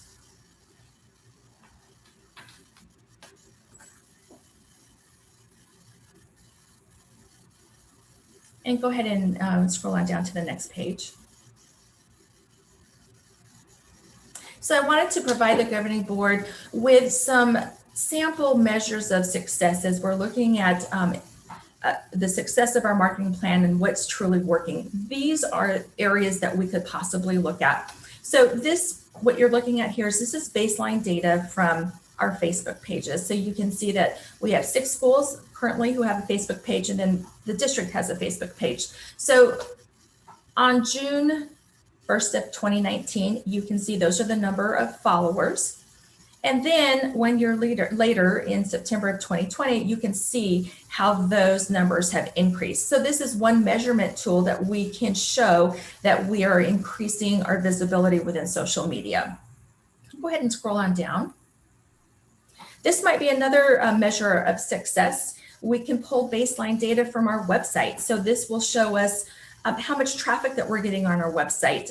If they're new users, how many sessions are people currently visiting within our site? What pages are they visiting?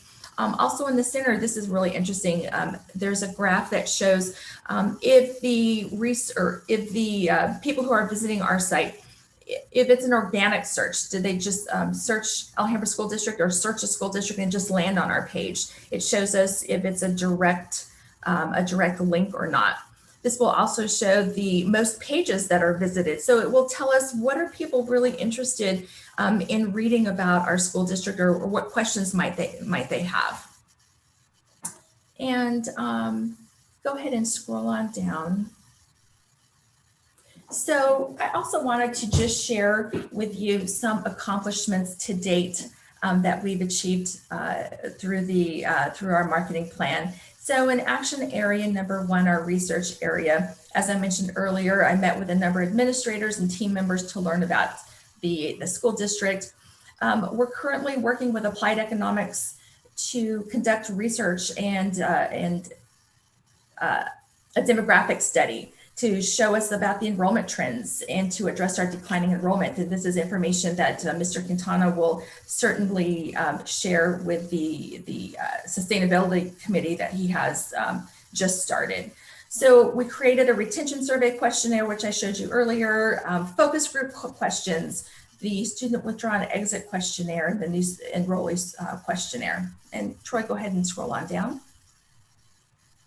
In the marketing area, you might have noticed today in your delivery that we have a new board updates template. We have a new board highlights, which looks like a magazine that was just shared yesterday.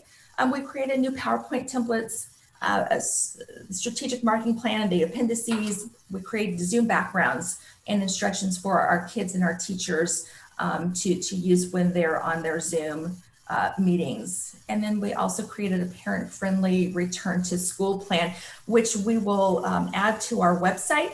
We're currently waiting for the mitigation plan to be returned to us so that we can incorporate that mitigation plan into this family-friendly plan. So Dr. Diaz, earlier you had mentioned with Mr. Lind about providing or rewriting that area. So part of that is already done, but I wanted to wait until the mitigation plan is returned so that we can add that piece to the family-friendly school plan.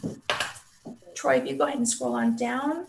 So in the action area number 3, our communication, we've done numerous website updates, social media posts, notification system efficiencies. We've done board highlights. We write scripts for our front desks when we send out telephone notifications. I've written a number of emergency letters. We've worked on communications policies, which we'll be bringing forth in a couple of weeks. And a number of other things in which we've assisted our departments and schools. And go ahead, Troy. In the area of stakeholder engagement, I've met with ASU Prep and the Phoenix Community Alliance. We've had a number of donations, one in particular from the city of Phoenix. We received a PPE donation, numerous pallets. And then also we are promoting our Title I Parent Engagement Night for each of our schools on each of their websites. For media relations, this was as of a couple of weeks ago, but we've had 3 media calls, highlighted our community nutrition program in the Arizona Republic. Kenilworth's 100th birthday was celebrated, and we had a very nice segment that appeared on, I believe it was Channel 10 News. In addition to that, I've received a number of calls from ASU students who are in the journalism program and have done a number of interviews with those students who continue to follow our board meetings and continue to be interested in our reopening plan. And go ahead, Troy. And that concludes the presentation for tonight. And I certainly open up the floor for any additional questions that you might have. Thank you, Ms. Jeffries.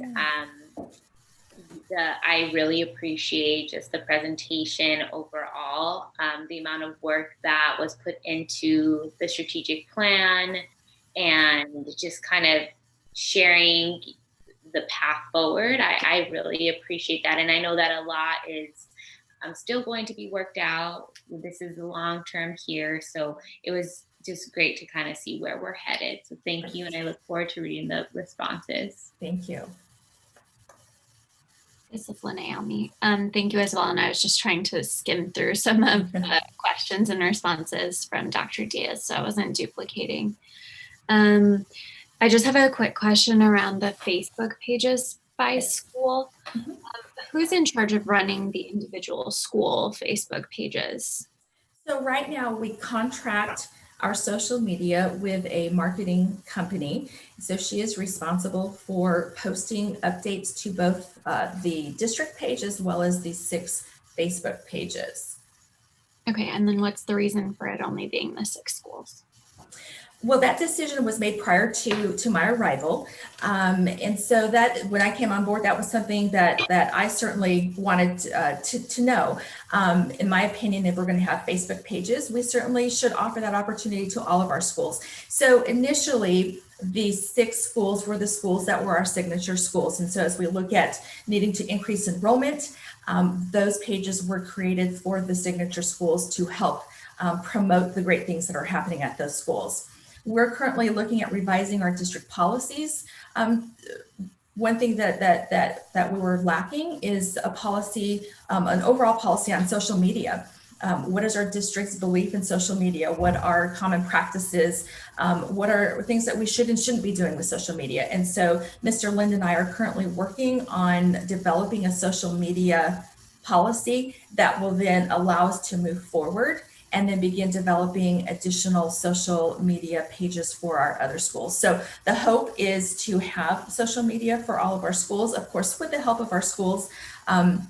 One of Dr. Diaz's questions was who provides the content. And so right now the content is provided by the district as well as the schools. So there would be some work involved from the school's perspective in terms of making sure that we provide detailed information and timely information to ensure that we're updating those pages on a regular basis. In addition, the marketing company also does their own research right now, and they are creating some additional posts for us in terms of safety measures or healthy tips that parents might be interested. So we're moving forward in that direction.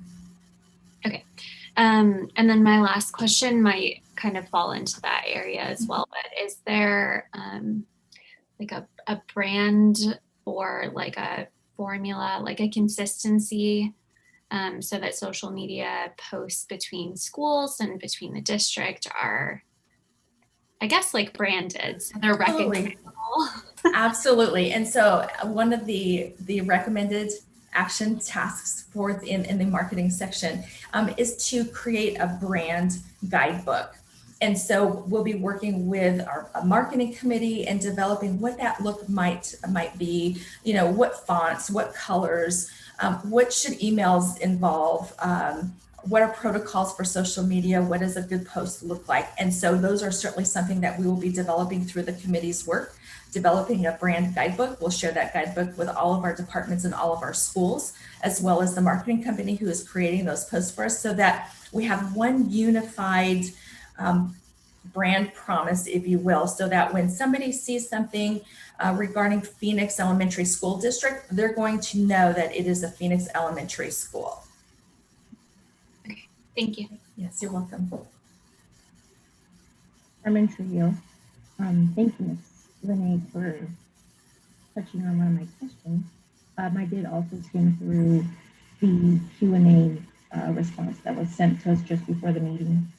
So just to clarify, I wanted to note that those 6 schools that are contracted out right now, it says in there that they're not getting posts to them, but they really are pretty much every single day getting posts done. So just to confirm that that need has been getting met. And Ms. Bresnahan shared that information with us on her last part of her presentation, that those 6 schools were for collecting data so that way we would know what to do for the rest of the schools going forward as far as budget needs and things like that.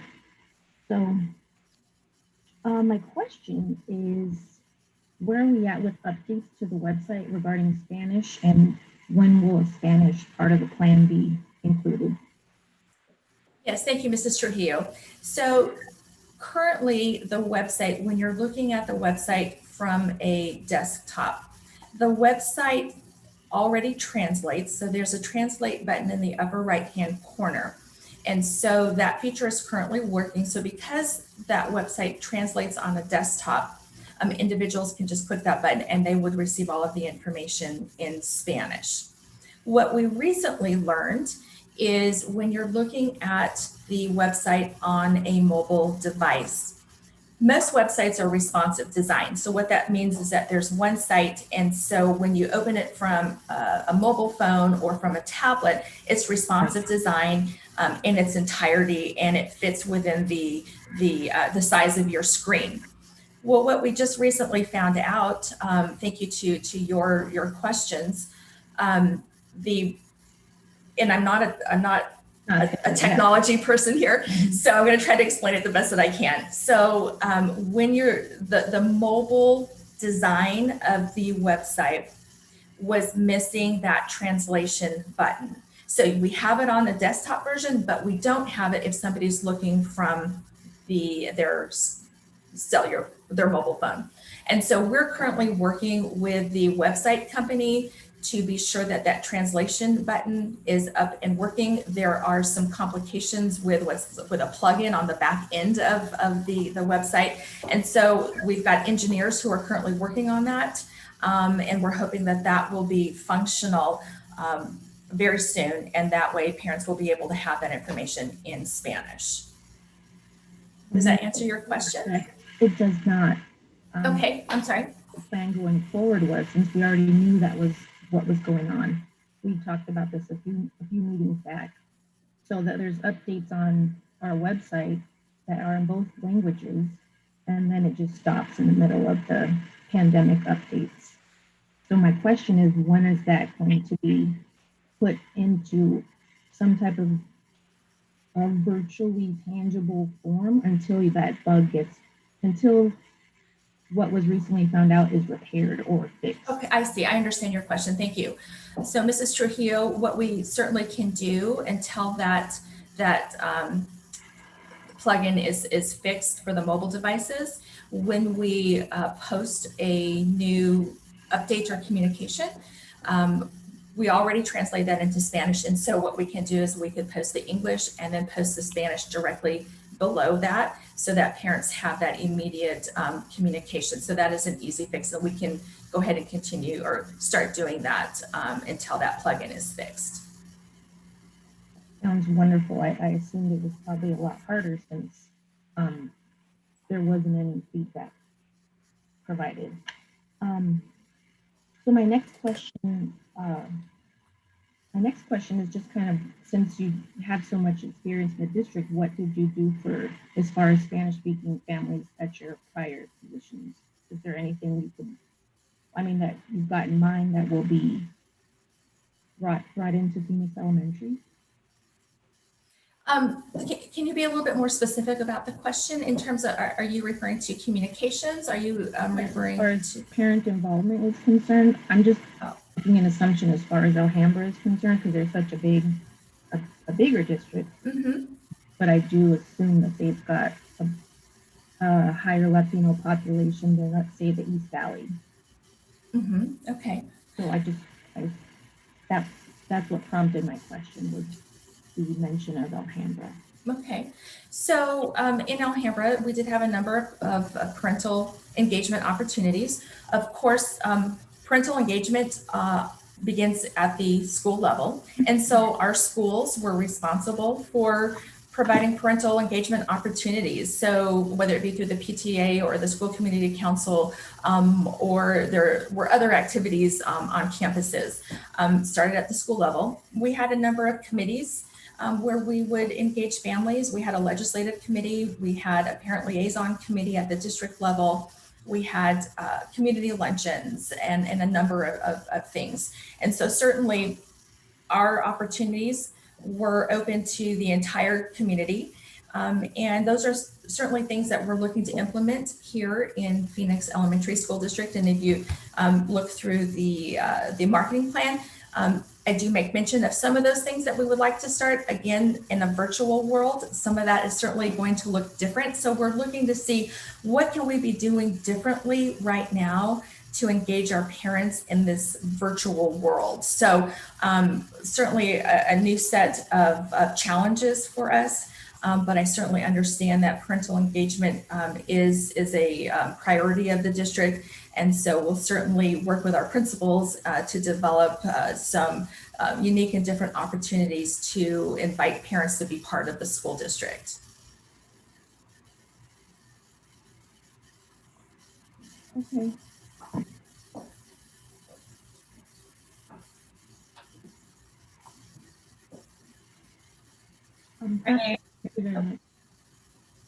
Are there any additional questions or comments?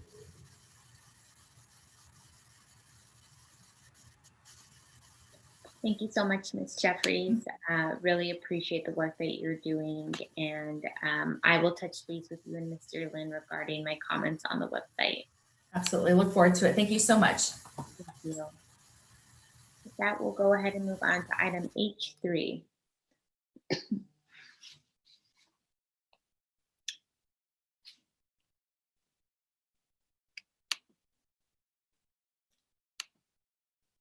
Are there any future agenda items?